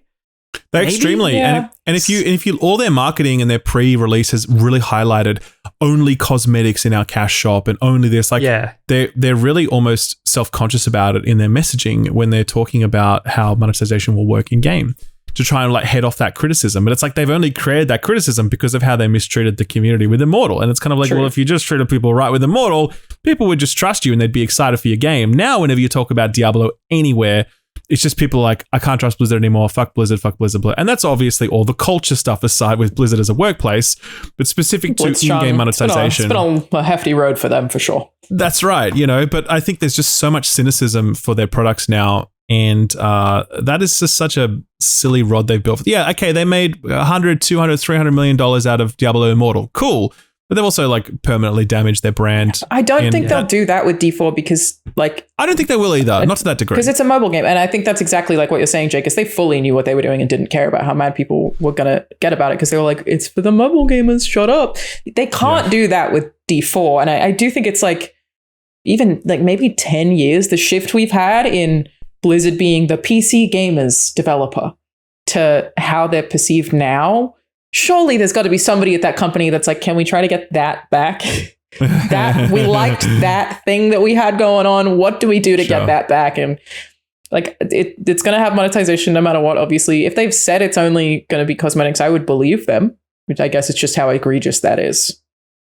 there's so many ways you can slip in stuff. Like you can get an XP booster, for example, is one is something that might just slip in there at the beginning, and it's also like what happens in year 1 versus year 2 and how that evolves over time, and all that stuff. So I know it doesn't work like this, but like maybe it's like we might get bought, so let's just try and make a quick bank right now before Dad comes in and owns us. Bobby Kotick's like his last cash out. He's like sitting there pointing at things at screens. Make that more expensive. Charge for that. I'd be like, I quit Game Ranks, but right before I'm like, this episode is brought to you by Raid Shadow Legends, the best game ever. I'm taking my money. See you guys. All right. Well, with that, I'm looking forward to June and actually playing it, because I haven't touched a single thing, or even I've actually been on media blackout for Diablo, so I'm pretty excited. Nice. Why didn't you play the beta? Good strategy. What was I doing during the beta? Was there another video? There was PAX, but that was on Hurricanes. Exoprimal. If there's anything I know about Jake, he fucking loves Exoprimal. And honestly, it checks a lot of boxes for me, I will say. It just needs skateboards and just skateboards and Metal Gear Solid, and that's it. Like, you just need Snake. Put Snake's in Exoprimal with a skateboard, and we're ready to go. Then I'm in day 1. So June, we'll check back for that. Next up, we have another question from another user. This is from Rob, who says, hi friends, I've always been curious why does Jake have a giant hot dog in his background? For the rest of the squad, what is your favorite gaming tchotchke or decorative item in your gaming space, and why? So I'll start. This is not my favorite gaming tchotchke that I have, but to answer the hot dog question, for longtime viewers, I'm sorry I repeated myself, but I've been a YouTuber for like a long time now, like 10 plus years. And I used to do a thing called Pretty Much It with my friends. And at our studio, we had this hot dog, and we called it Hot Dog Studios. This hot dog is from my friend Andrew, who worked at Target, like the retail store. And when Target started to sell food, they had a bunch of cool cardboard items hanging around, like pizza, hot dog, a sandwich, a burger.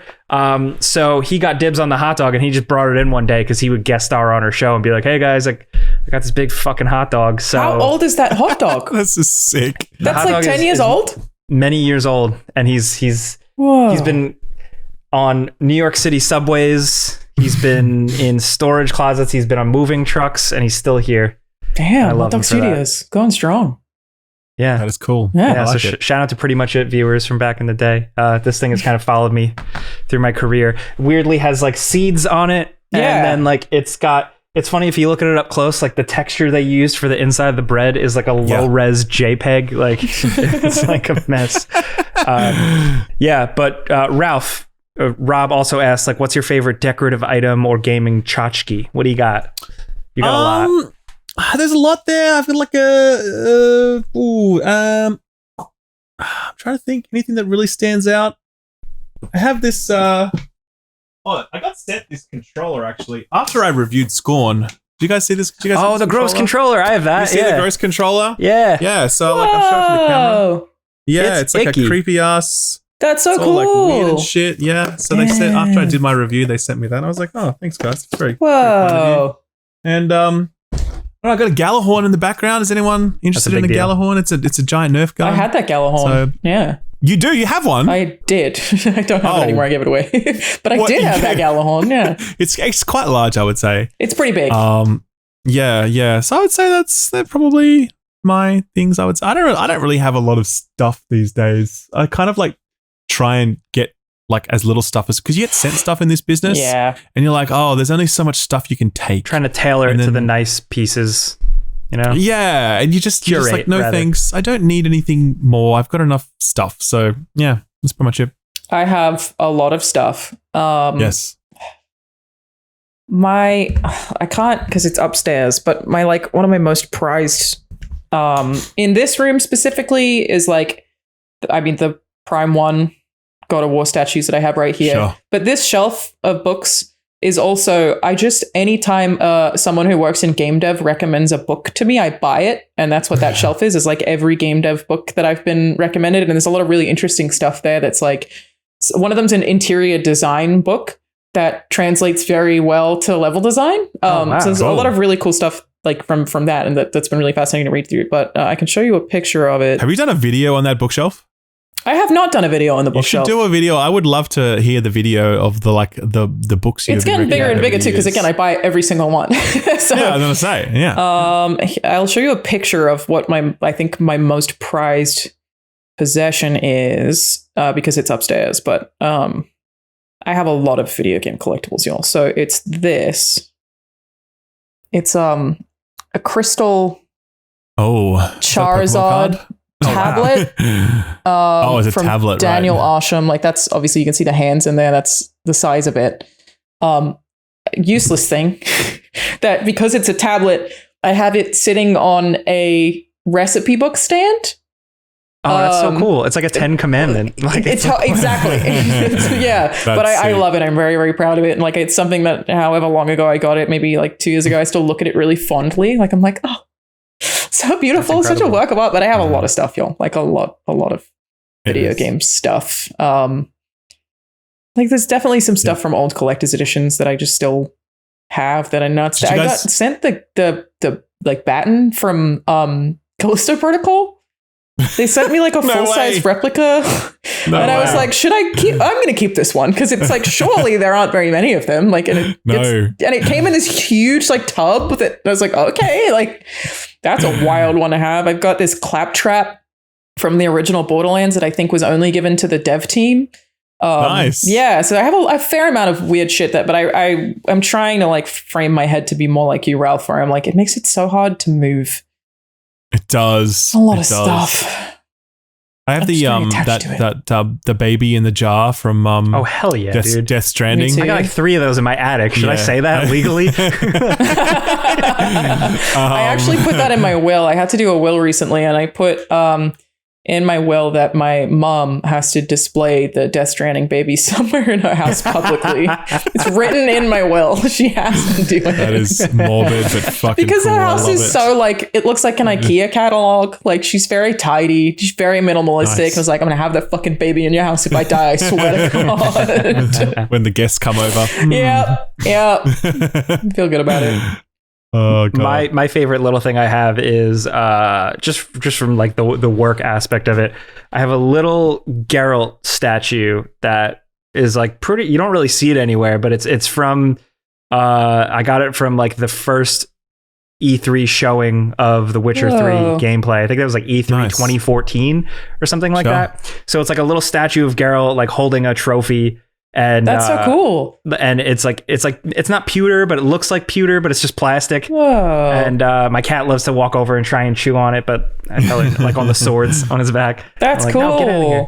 Yeah, I love that thing. Damn, that's my favorite. Stuff. Alanah, you have really interesting. Dude, you have the Batman collection to end all Batman collections. I might be able to show you. I'm a huge fan. Let's see if I can. Like, huge fan of your Batman. I have a lot of Batman. Again, a little bit too much stuff, y'all, but hang on. Let's see if I can. While you get that out, I'll tell you what I watched just this week for the very first time. The Batman. Oh, yeah. What'd you think? What'd you think? For the first time. What took you so long? I thought it was... to be perfectly honest, I was just saving it because I watched movies like that with my friend and I just hadn't watched it. And oh, wow, that's swiveling really. Oh, there's the Batmans. Oh, my nice. God. That's a lot of Batmans. Hang on, if we go the other way. Holy shit. Yes. This guy who's being hidden by the light is probably the coolest. But yeah, like that. The fact that that's not even on camera, it's all just chilling there. I love it. It's fantastic. Got several Batmans. Batman on a horse. That's cool. Yeah, the Batman on a horse is pretty horse. sick. I can see him on a horse. That makes a lot of sense. The horse one's from is that from the Dark Return Knight? of Bruce Wayne? Yeah, the Dark Knight Returns. Right. Oh, yeah. And then there's like this vampire bat that's in the top 2 there. Yeah, there's a zombie one. Man. Yeah, there looks like a really fat squat on the one on the right, on the monitor. It looks like a fat squat Batman. Like that's actually is that right? Yeah, there are 2 fat ones on that particular shelf. I've got like there's a surfing Batman being hit by the monitor. Yeah, it's a lot of Batman. Surfing Batman, like the old Adam West Batman kind of thing. Yes, that's exactly what it is. Yeah. Oh, okay, fantastic. Yeah, nice. With the sharks and everything. Sure. He does have shark spray in his hand, actually. Yeah. Hey, perfect. Perfect. Love it. I'm coming back. No, the Batman was extraordinary. I was like, wow, this is the coolest fucking shit ever. I loved every single second of it. I heard good things, It's one of those rare moments where like it exceeds your expectations. I Didn't like it. all about it. However, Robert Pattinson wasn't in on it, man. Pretty emo. Wasn't in on it.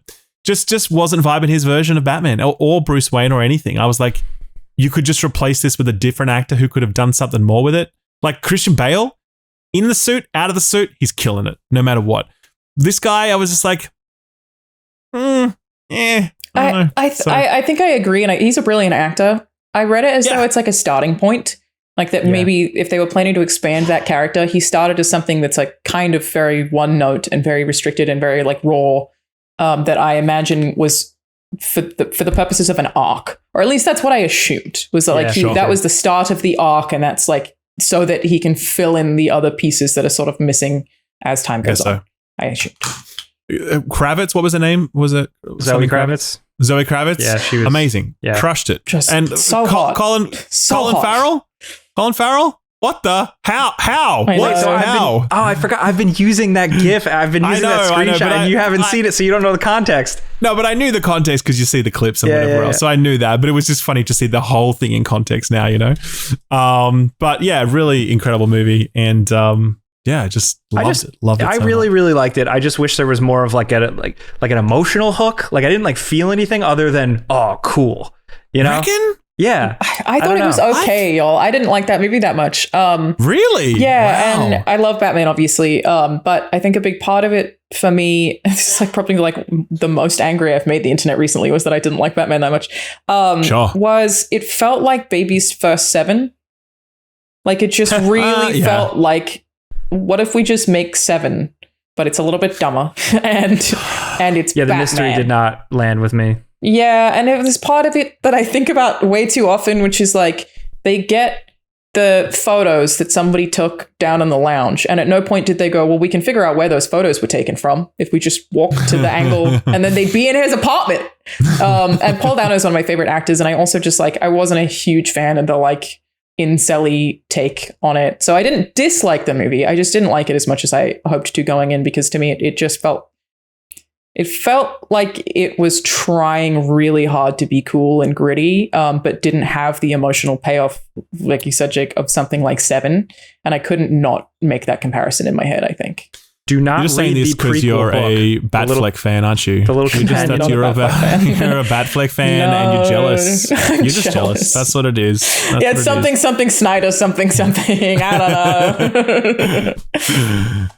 But what were you saying, Jake? Sorry. Yeah, go ahead. I don't know. I just love Batman. I think about that Batmobile a lot. Like I have like a movie car thing, and that Batmobile is very cool, and you can do that in real life, and it's not like I want that very much. I think that would be very cool. You can do it in real life. Like you can modify a car to be that. What do you mean? Say it again? What do you mean by you can do that in real life? Oh, you can totally make a car be like that, except for the screaming jet engine in the back. Like otherwise, you can do that. I guess you probably could in the US. Everything's illegal in Australia.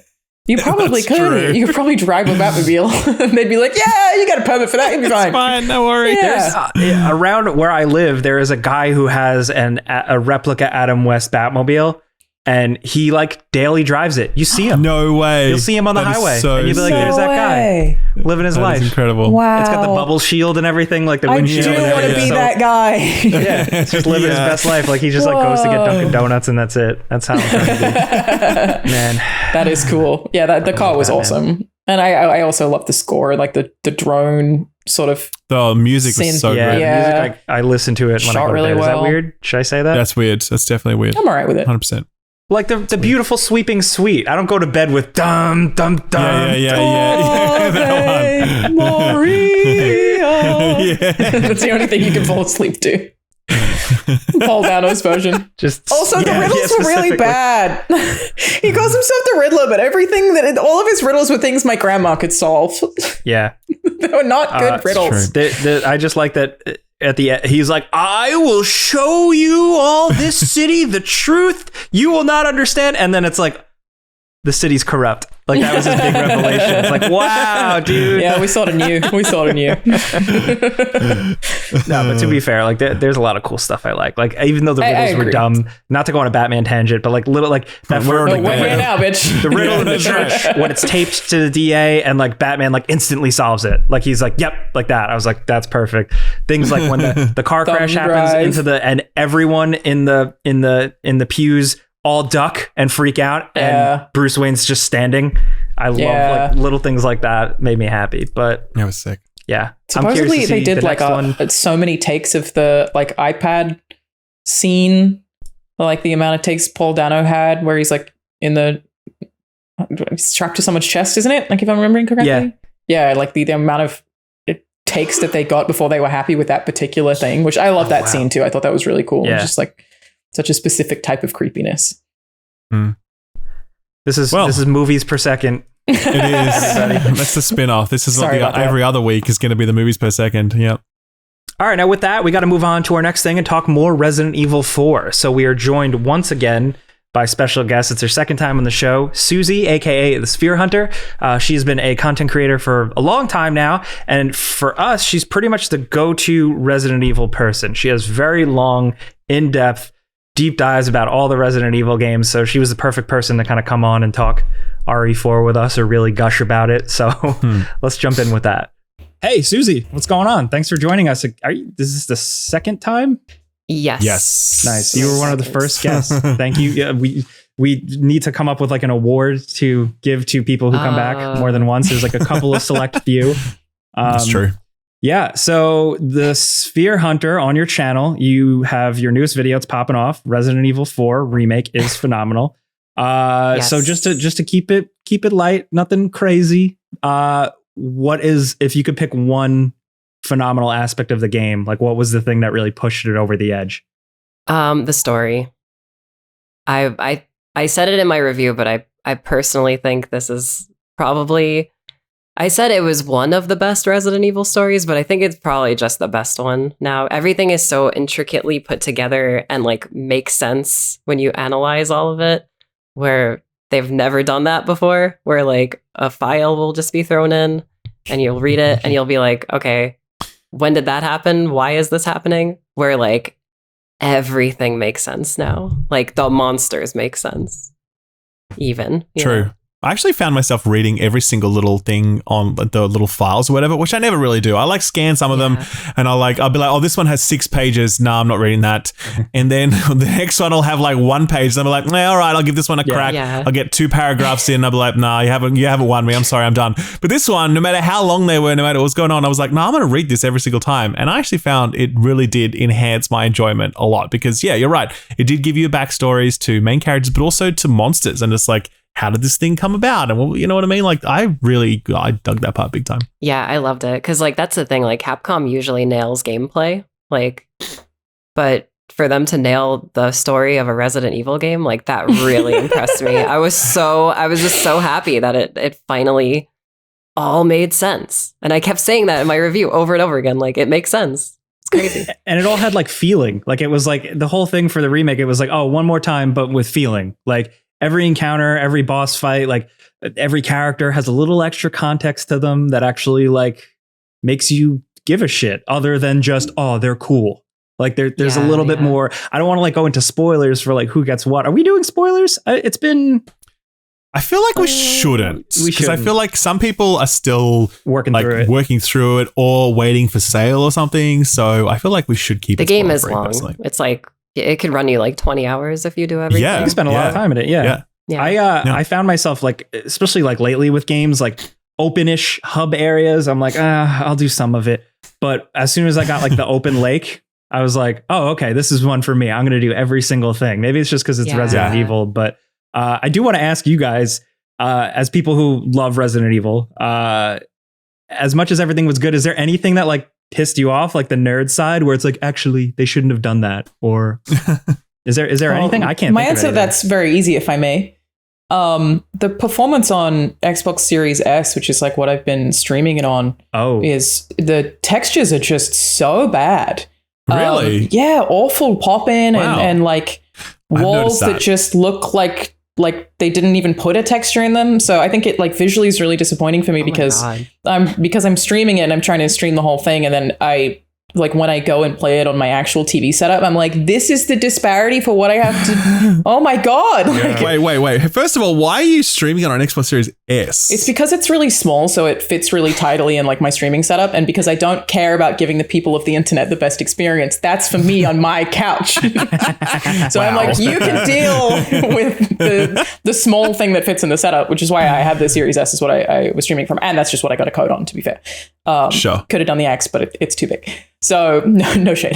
So it just, a lot of pop in and really ugly textures, which is like such a bummer because otherwise it's actually like a very pretty game. But I guess I also had some issues on PS5 with, I think if you favor resolution, the frame rate just tanked pretty hard. So I've had some performance issues, but I don't know if I've seen anyone else talk about them. I've seen a lot of fans like on my tweets, especially like where I'm like going insane, like, oh my God, the game is so good, I can't believe it.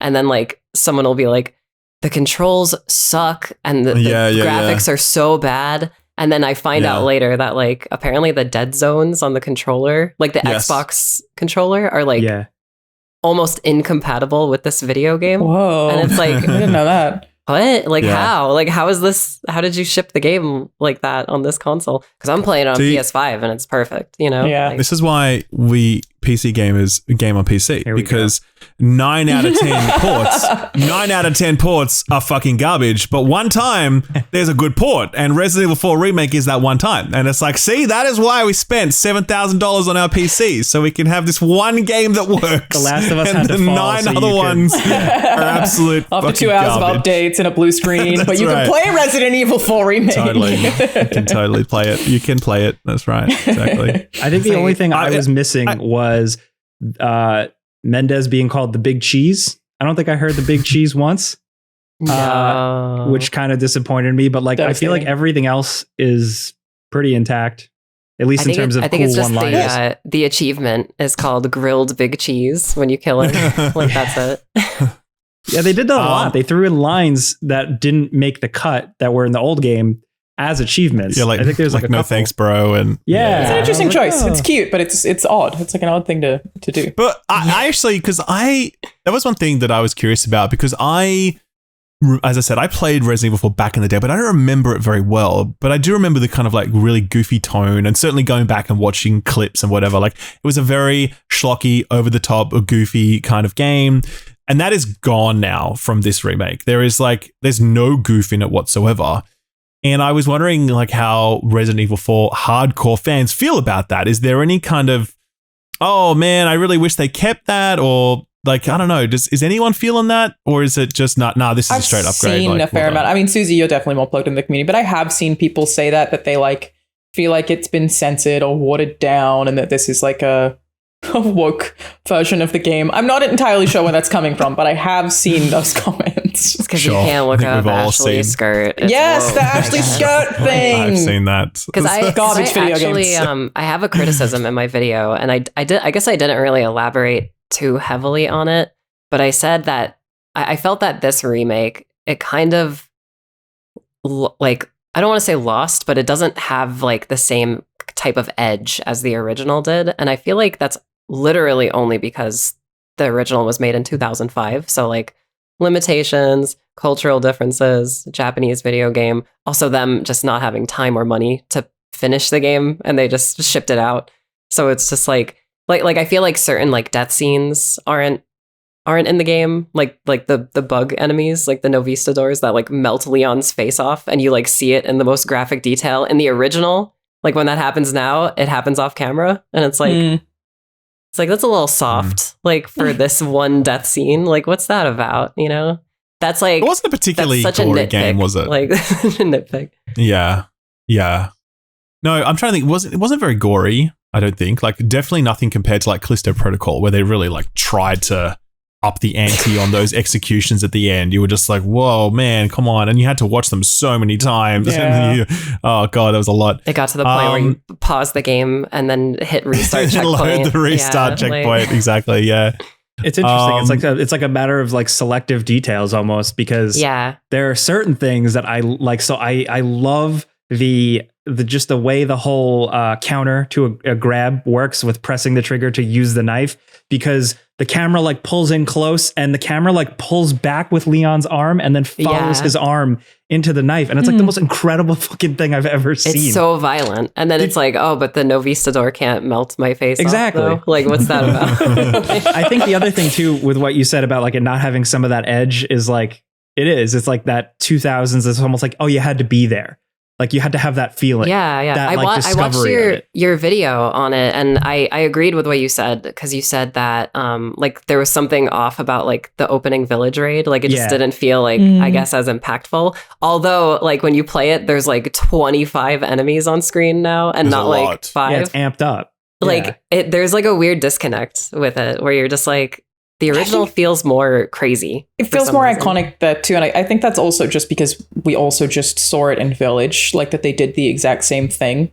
It's so many games iterated off of RE4 that it's now a little weird to play an updated version of RE4 because you're just being like, oh yeah, I saw this in this game already, but it's just something that copied off of Resident Evil in the first place. But I also think maybe it doesn't stand out as much in the current landscape because we've had so many Resident Evil remakes or releases of late that I think all are fantastic, including all the DLC. Like we're getting so much of that content that maybe it doesn't have as much of an edge because it's not so different, and it's I don't know, it doesn't stand out the way that I feel like RE4 maybe did at the time, where even compared to RE3 it was just like huge, action focused change.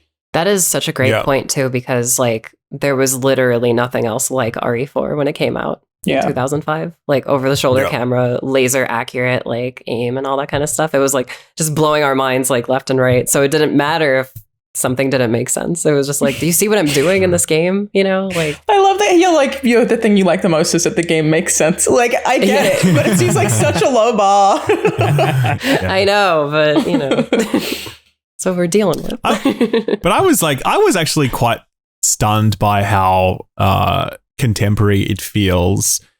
Even like I feel like this is probably the best feeling third person like melee action game I've played, full stop. I mean, in this category, right? Obviously this is not trying to compete with like Devil May Cry or any of that sort of shit, right?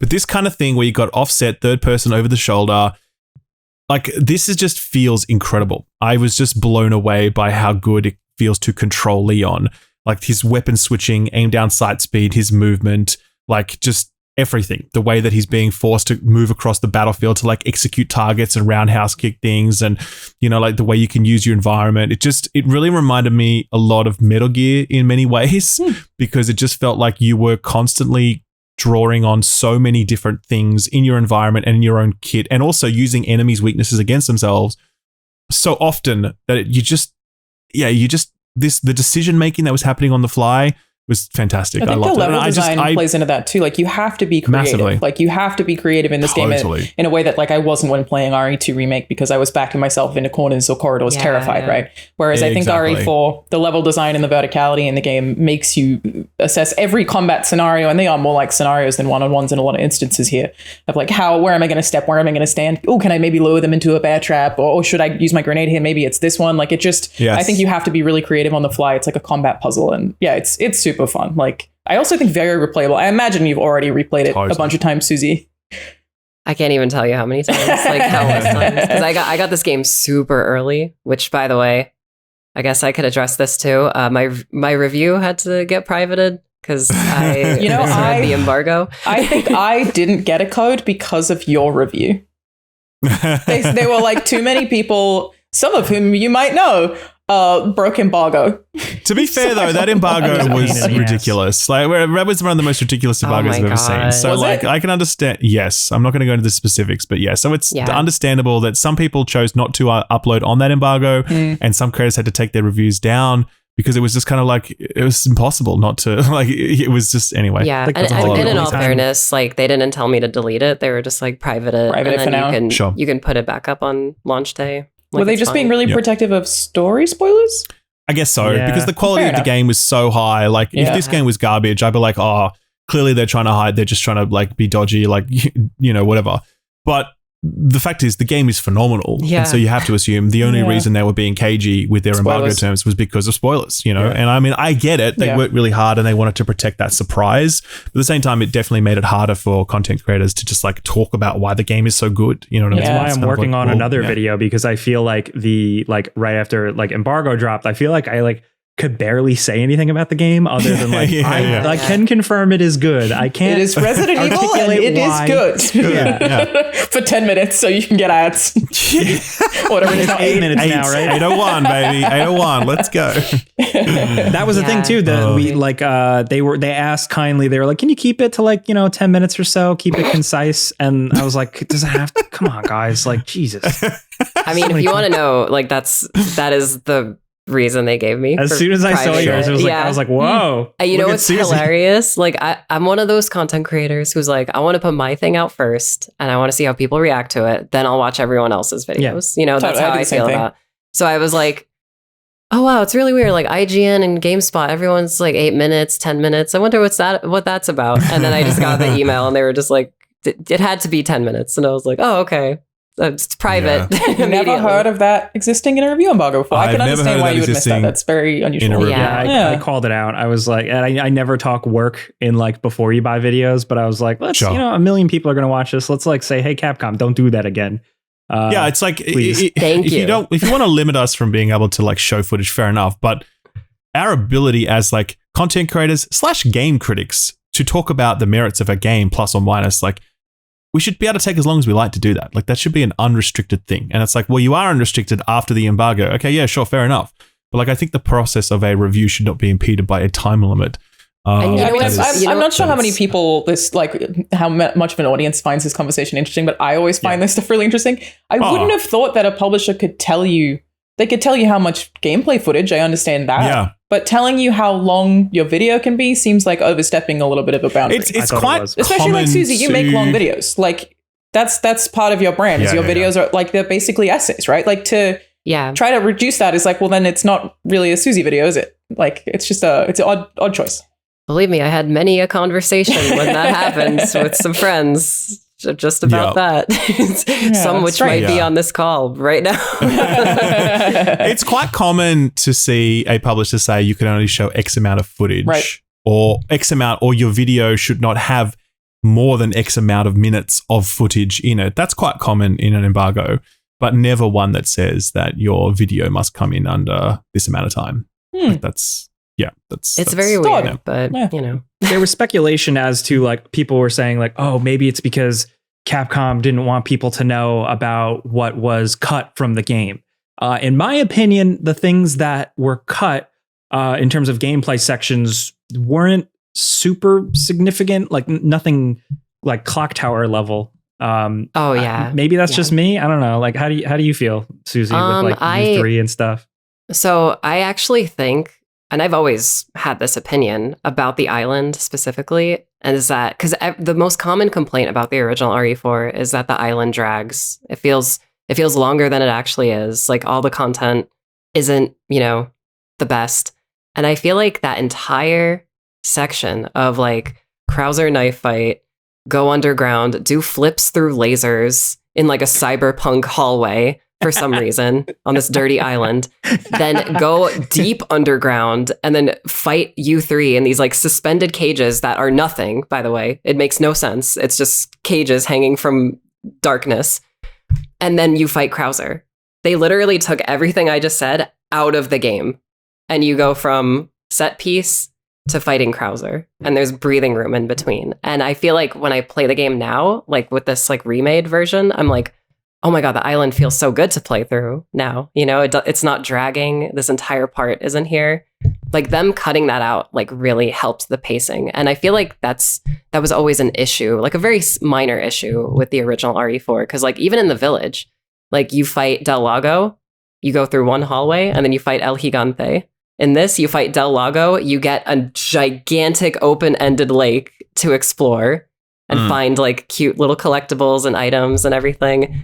And then you fight El Gigante. So I feel like the biggest improvement with this remake was that they just paced everything a little bit better, Like they took the amazing pacing of the original and made it better.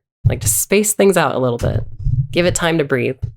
Yeah. I mean, I was like 17 hours my playthrough. It just felt so much shorter. Like, I just, usually I'll feel a 17-hour long game and I'll be like, yeah, okay, cool. But this one I was like, what? How is that 17 hours? I've only been playing this for like 8. What? So it's always a really nice feeling to have that, It's just a nonstop thrill ride though. That's the thing. Like I feel like go on. The previous games, like especially for review, like I've kind of made it like this unhealthy habit of trying to play through them all in one sitting. But this one I couldn't, just because I was like exhausted from just shooting so many gross men, which is good. Wait, you play through them in one sitting as in like 20 hours straight? I try to, yeah. Like I get up and like walk around and like, yeah, it's not damn, good. Dude. I don't do it anymore. I rented out a theater to play through RE2 Remake, like a movie theater, and just invited a bunch of friends and hooked an Xbox up to the projector and played it that way. It's probably like one of my favorite gaming memories, and it was very recent. Like it was awesome cool. With like the surround sound in a theater. Like it was so good. And I thought about doing it for RE4 Remake, but I was like, it's going to be too long. Yeah, because RE2 like there's one playthrough super short. It was like 6 hours or so, I think. It wasn't long, but RE4 is like that's got to be like a couple of days in a theater. Oh yeah. I actually did the same thing, Jake. Well, partly because I was also like extremely sick when I got the game in my email. And I had to play through it, the whole thing, over the course of like 3 days, just because like my eyes, like I would like get up from the chair and like look in the mirror and my eyes were like bloodshot. I was just like, I'm too sick for this. I can't play this all. You're seeing the HUD in your vision. Yeah. Don't do I had that, like people. Screen burn-in in my eyes. Just dreaming about RE4. What's the average playtime? Because Ralph, you said 17. I think 20-ish. That's what I think it's coming between 15 and 20 for people. Yeah. So, because I mean, like I didn't go through it quickly, but I did like every side quest, and I didn't struggle too much with combat. Like I wasn't like wiping repeatedly, but I was a fairly thorough playthrough, I think, and it was about 17. So, yeah. I got stuck on some puzzles too because I'm not very smart. And most of them are really easy, but there was like 2 where I just sat there for a while wandering around like, what do I do? Oh my God. the tablet one.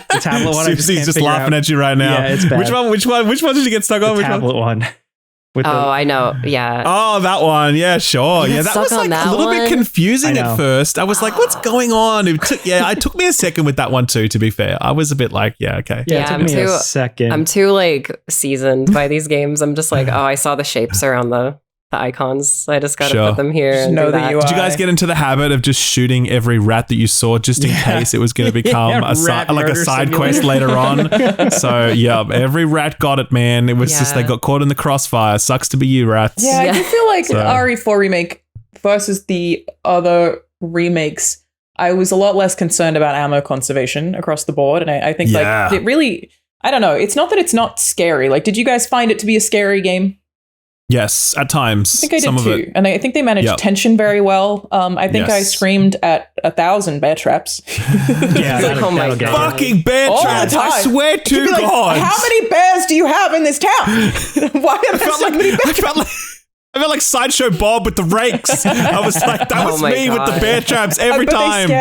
We need a Leon one-liner for just the bear traps. Like, I'm surprised. Like, what do they got in there? Must be bear season. Yeah. Okay, do you want me to be like a horrible nerd for a second? Yes, always. There actually is a line with the dog if you don't step on a bear trap. Because if you step on a bear trap, when you approach the dog, he goes, "You too, buddy." And then if you don't, he doesn't say that. He says something else. I won't spoil it. Right. Oh, wow. Yeah. Okay. No, I want you to spoil it because who else is going to like do I guess some people will do a playthrough now where they don't. They will. Okay, fair enough. Because that's the thing. Like the game is so replayable, but now there's like people every day for like the past week have been discovering intentional sequence breaks. Loving it. And it's crazy. Sure. Like, just throw some grenades at the wall. And then, in spoiler set piece, the wall will get knocked down faster and you won't have to do like 3 waves of enemies. Or like, if you stand right here, you can actually see this thing and you could shoot it and the gate opens, and it's all intentional. Like it's not awesome. Like imagine that from a game design perspective. Like not only are you making just one of the best games ever on spec, as just like the basics of what you have made is extraordinary. But then you sit there and you're like, you know what? How do we make it so that people can just skip large chunks of it? You know what I mean? Like that is crazy. It's another level of the game design rewarding process. Like it's another way of rewarding Resident Evil playthrough, because I say with the original games, it's always like you beat it and then you immediately start it up again, just because all the little stuff, but like all those skips are just a creative way of emphasizing it even more. Like it's like a new justification for it. Yeah. But it's such a flex is what I'm saying. Like imagine is. making this shit and then make like the best thing ever and then make it so like, you know what? People should be able to skip this if they want. I'd be like, if I made something that good, I'd be like, no, you're playing every fucking second of this thing that I made, okay? This is the best work I've ever done in my life. You're going to play it.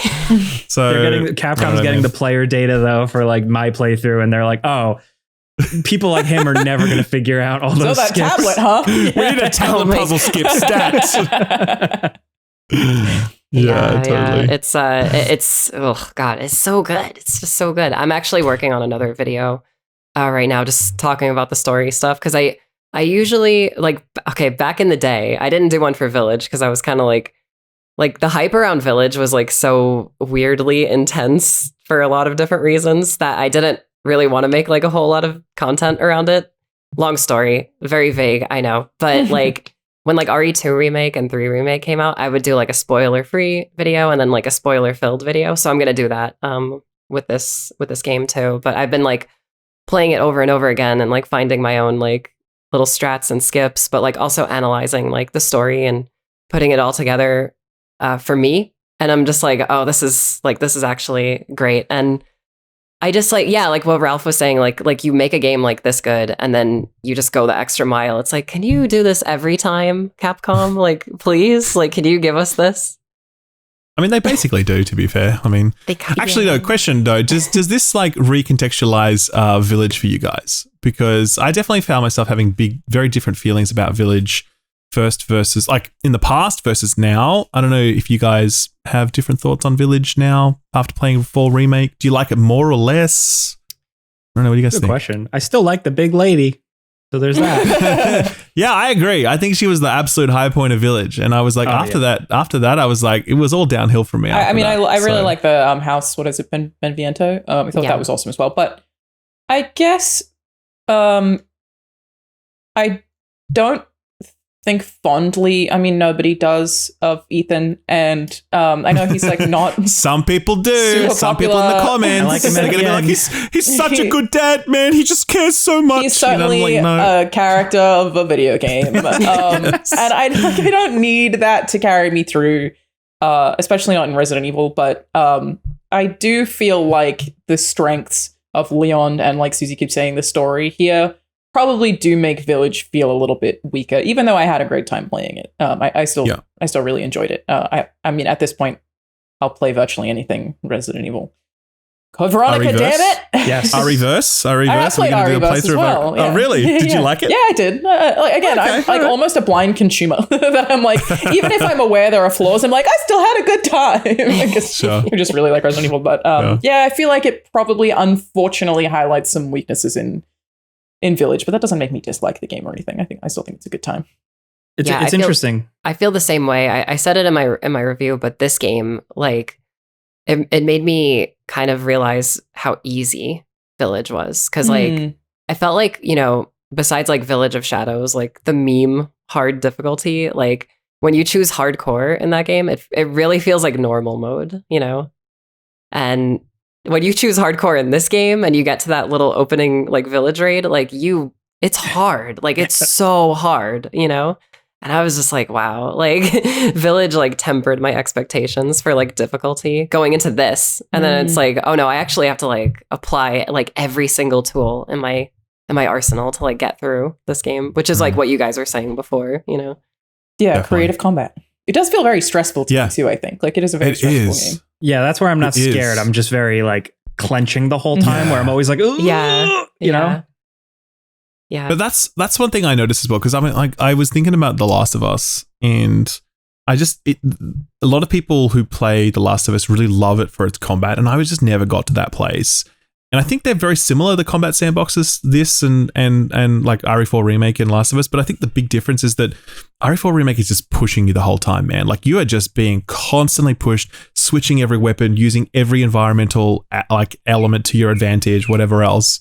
And yeah, I just never got that push in The Last of Us. I always feel like I was just sort of sitting in the corner, just like turtling my way through it.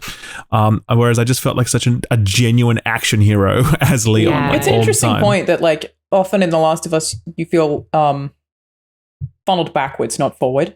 Especially like when you get to the end, like the hospital sequence is so much of like funneling backwards, people trying to flank you. Like the AI is really good in part one. But it is like claustrophobic approach to combat. I think serves that world relatively well, but I'm kind of the same. I've never been a huge fan of Last of Us's combat. It's the story, obviously, that yes. I always really liked, where I think like our RE4 is the opposite. You are constantly being encouraged to move forward and run forward rather than to retreat. And often I guess you can't retreat. It's a very unique brand of stressful, I think. It is. Like I feel definitely. like I'm playing it like probably with a high heart rate. Like at all times just being like, oh Yeah. But every encounter, I feel like at the end, I was like, "How did I get through that?" It was like the Rick and Morty thing. They're both sitting there crying, like, "Did you just see that?" And that was it every time, every encounter. And I love how like every single encounter too, Leon actually has like a different reaction to it. Like, so if you got through with like no problem, he like literally scoffs at them. He's like, and like if you like get messed up, like he's like wringing like his muscles out, and like even Ashley will be like, "Are you okay?" And he's just like, "I got cocky," like that kind of thing. That's like it's crazy. It's so good. Hot. I love him. Oh my god, me too. That hair, how does he do it? You know, the shine, out of this world, blinding. Oh my god. Someone, one of the first comments I got on my video was, "Why is Leon's hair so grossly incandescent?" It really is. I don't grossly know. incandescent. Great reference. I believe it's angelic. It is. Yes.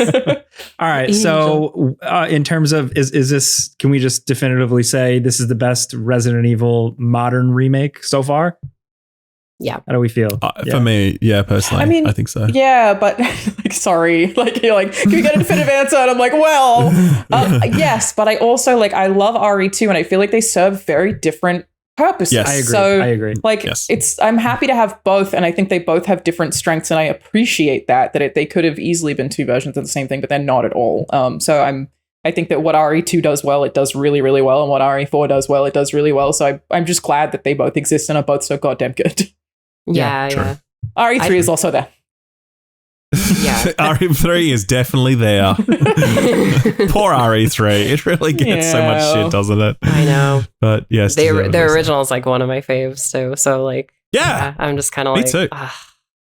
Where's the clock tower? Where's the park? Where's the dead fact? Where is it? Anything? Where is it? Sure. If I had to we'll always have the shot of Jill stepping onto the train. That's something that works. Yeah, exactly. Yep. If I had to rank them, I would probably say like the top 3 would be RE4 Remake, RE2 Remake, and then RE7. Because like RE7, like without that game, like it, we wouldn't have any of these games. Like that game brought all of it back. Like just also true like, survival horror. I think you can still see my first reaction to it, where I was like, first, there's no way this is going to be good. This isn't Resident Evil. Capcom sent me a message and were like, "You want to come play it?" Like they saw me say that and were like, "You want to come try it?" And then I went and played it, and I was like, "Oh, that's okay." Confidence. I was so goddamn scared of Jack. Like I love the start of that game. Just the level design there as well I feel like I could still draw the baker's house from memory. I think I could still be like, and this is this door, this is where the shotgun is. Like, I haven't played it in years, and I think I could still be like, this is exactly the map of this location, and I know it perfectly because it's just so terrifying running away from him and having to be there for so long. Like, I'm still a big fan of that. It's also become like part of my language. Like, do you guys like ever drive around and see like a fucked up house and go like baker ass looking house? Like, it's like something I say all the time and nobody knows what I'm talking about. It's just see, your mom's see like, a real estate listing. I usually go the other way, where I'm like, if I'm in a nice house, I'm like, this is like the Spencer Mansion. Wow, this is great. I was gonna add to your point, Alanah, like about like just being able to like draw the map because the level design is so good. Like that is like what I love about RE7, and it's just that game is like without like with like the exception of like Jack and like the new bosses and the new monsters, like that game is a remake of RE1. You know, like you're in a big house for a while. You go outside to a smaller house. You go back to the big house. Then you go to like a lab type area. And then there's a boat twice for some reason. Yeah, and then they added a boat. And I was like, okay, I get it. We just skipped that part. It's fine. But now we're back to the house. Okay, great. Yay! You know, the like, house. Yeah, I totally agree. That's a really interesting point. It is very, very similar to RE1 in a bunch of ways. And I feel like that probably set them up to like do the RE4 remake justice. Exactly. It's a nice package. It's a nice package. So much replayability. Mm-hmm. And there's more stuff coming. You know, we got mercenaries. Yeah, totally. And there's a lot of signs that point towards separate ways coming down the line. And hopefully. VR.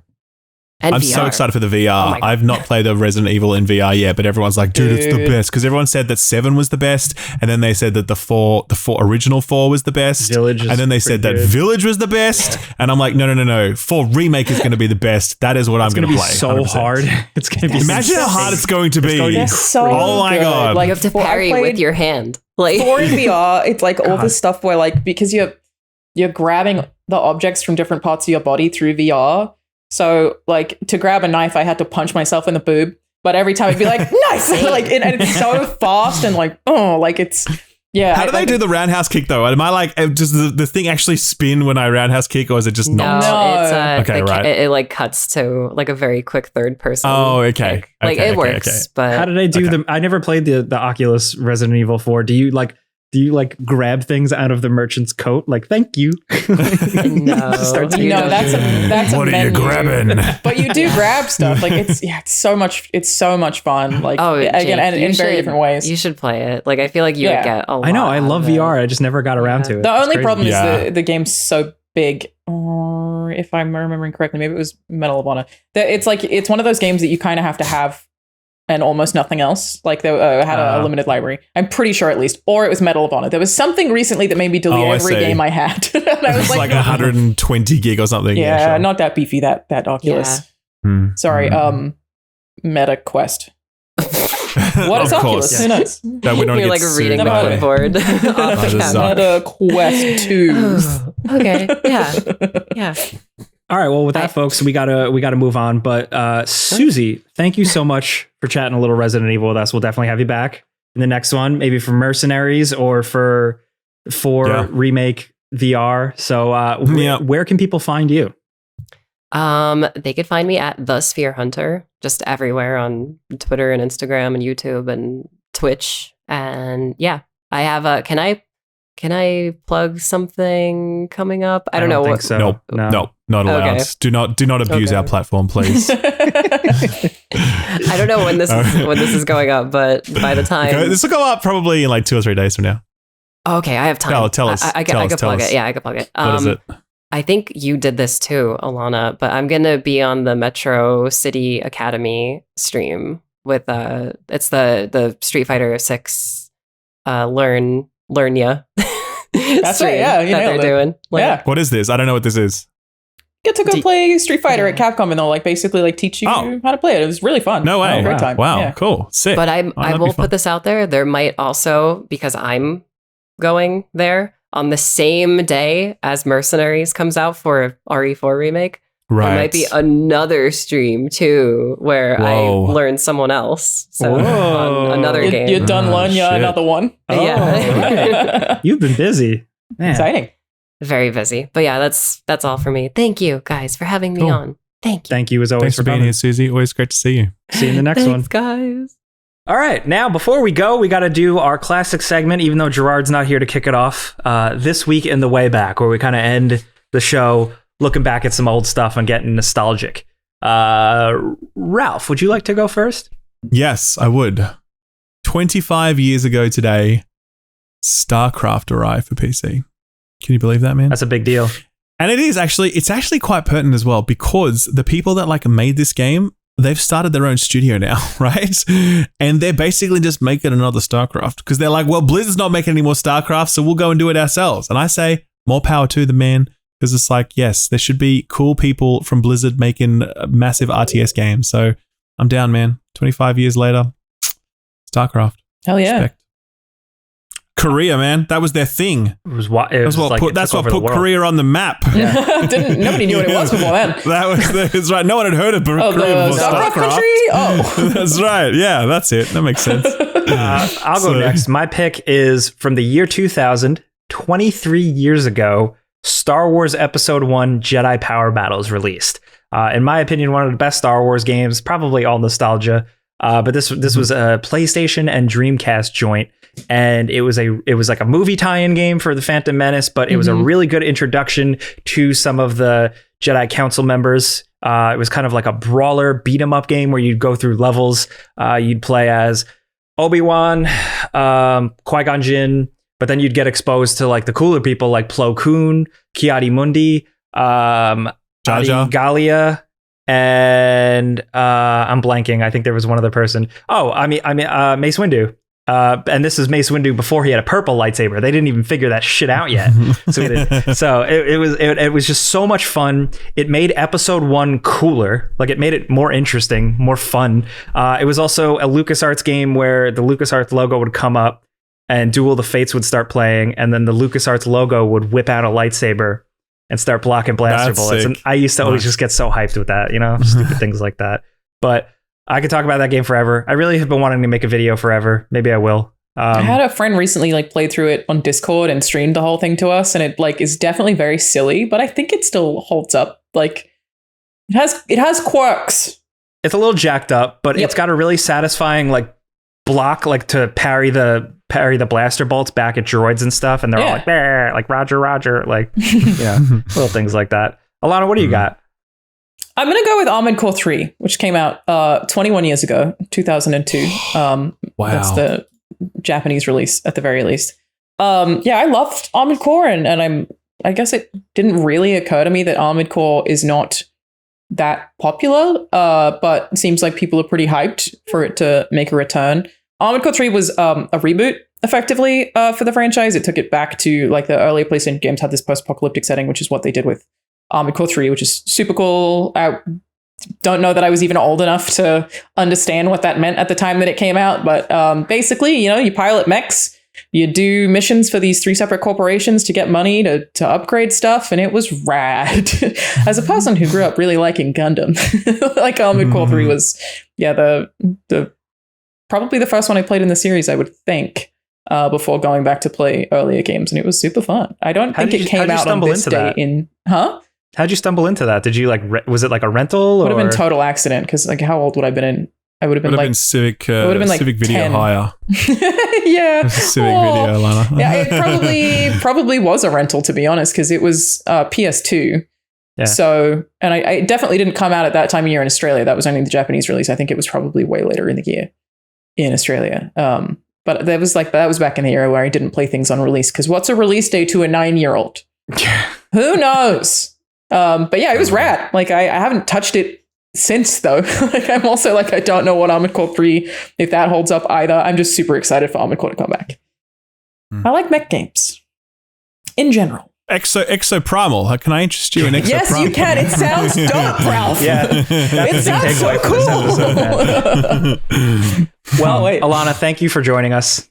Thanks for having where me. can people find you? And are you cooking on something good that you're excited for people to see? Just boxing, lots of boxing. I'm on the internet everywhere at Char Alanahzard. It's my name in the middle of Charizard. You probably won't be able to spell it. It's fine. It's my own fault. I was 13. Mistakes were made. I make YouTube videos when I can, and I Twitch stream, and all my streams of charity. And the biggest thing right now is April 15th. Boxing for charity, thecreatorclash.com to get tickets to see the stream. Would love to have your support. You don't have to watch it as well. You can also just buy a ticket and the money would go to charity, and that would also be cool. You don't have to watch. It's fine. It's going to be a lot, but that's pretty much my whole life at the moment. I'm looking forward to it. Nice. Very pumped. Good luck. We will be watching. We'll be praying for you. We will. You don't need more prayers, but no, I do. I'm atheist, but no, I do for sure, dude. Thank you. I'm Jake. You guys can find me at Jake Baldino on all the places. Game Ranks during the day, my channel at night. And Ralph, what about you, man? I am Shill Up. I'm right here, baby. And also, that's it, really. I'm trying to be less on Twitter, so let's not go there. I'm here all the time. I love that for you, Ralph. Less on Convert Twitter. to Instagram. We want to see Less on selfies. Twitter. We want and skill up Instagram. selfies. Yeah, that's right. Yeah. I do like one Instagram post every like 2 months. Skill up thirst traps. Let's do it. Yeah. I can't wait. Yeah. Well, thank you everybody for listening or watching, whether you're watching here on YouTube. Thank you for commenting, clicking the like button, being nice to us, rating us on all the major podcast platforms definitely also helps. As you can tell, I don't outro podcasts very much as I stumble through this, but thank you guys all for listening, sticking with us. We'll see you in the next one. Tie your shoes and go to bed.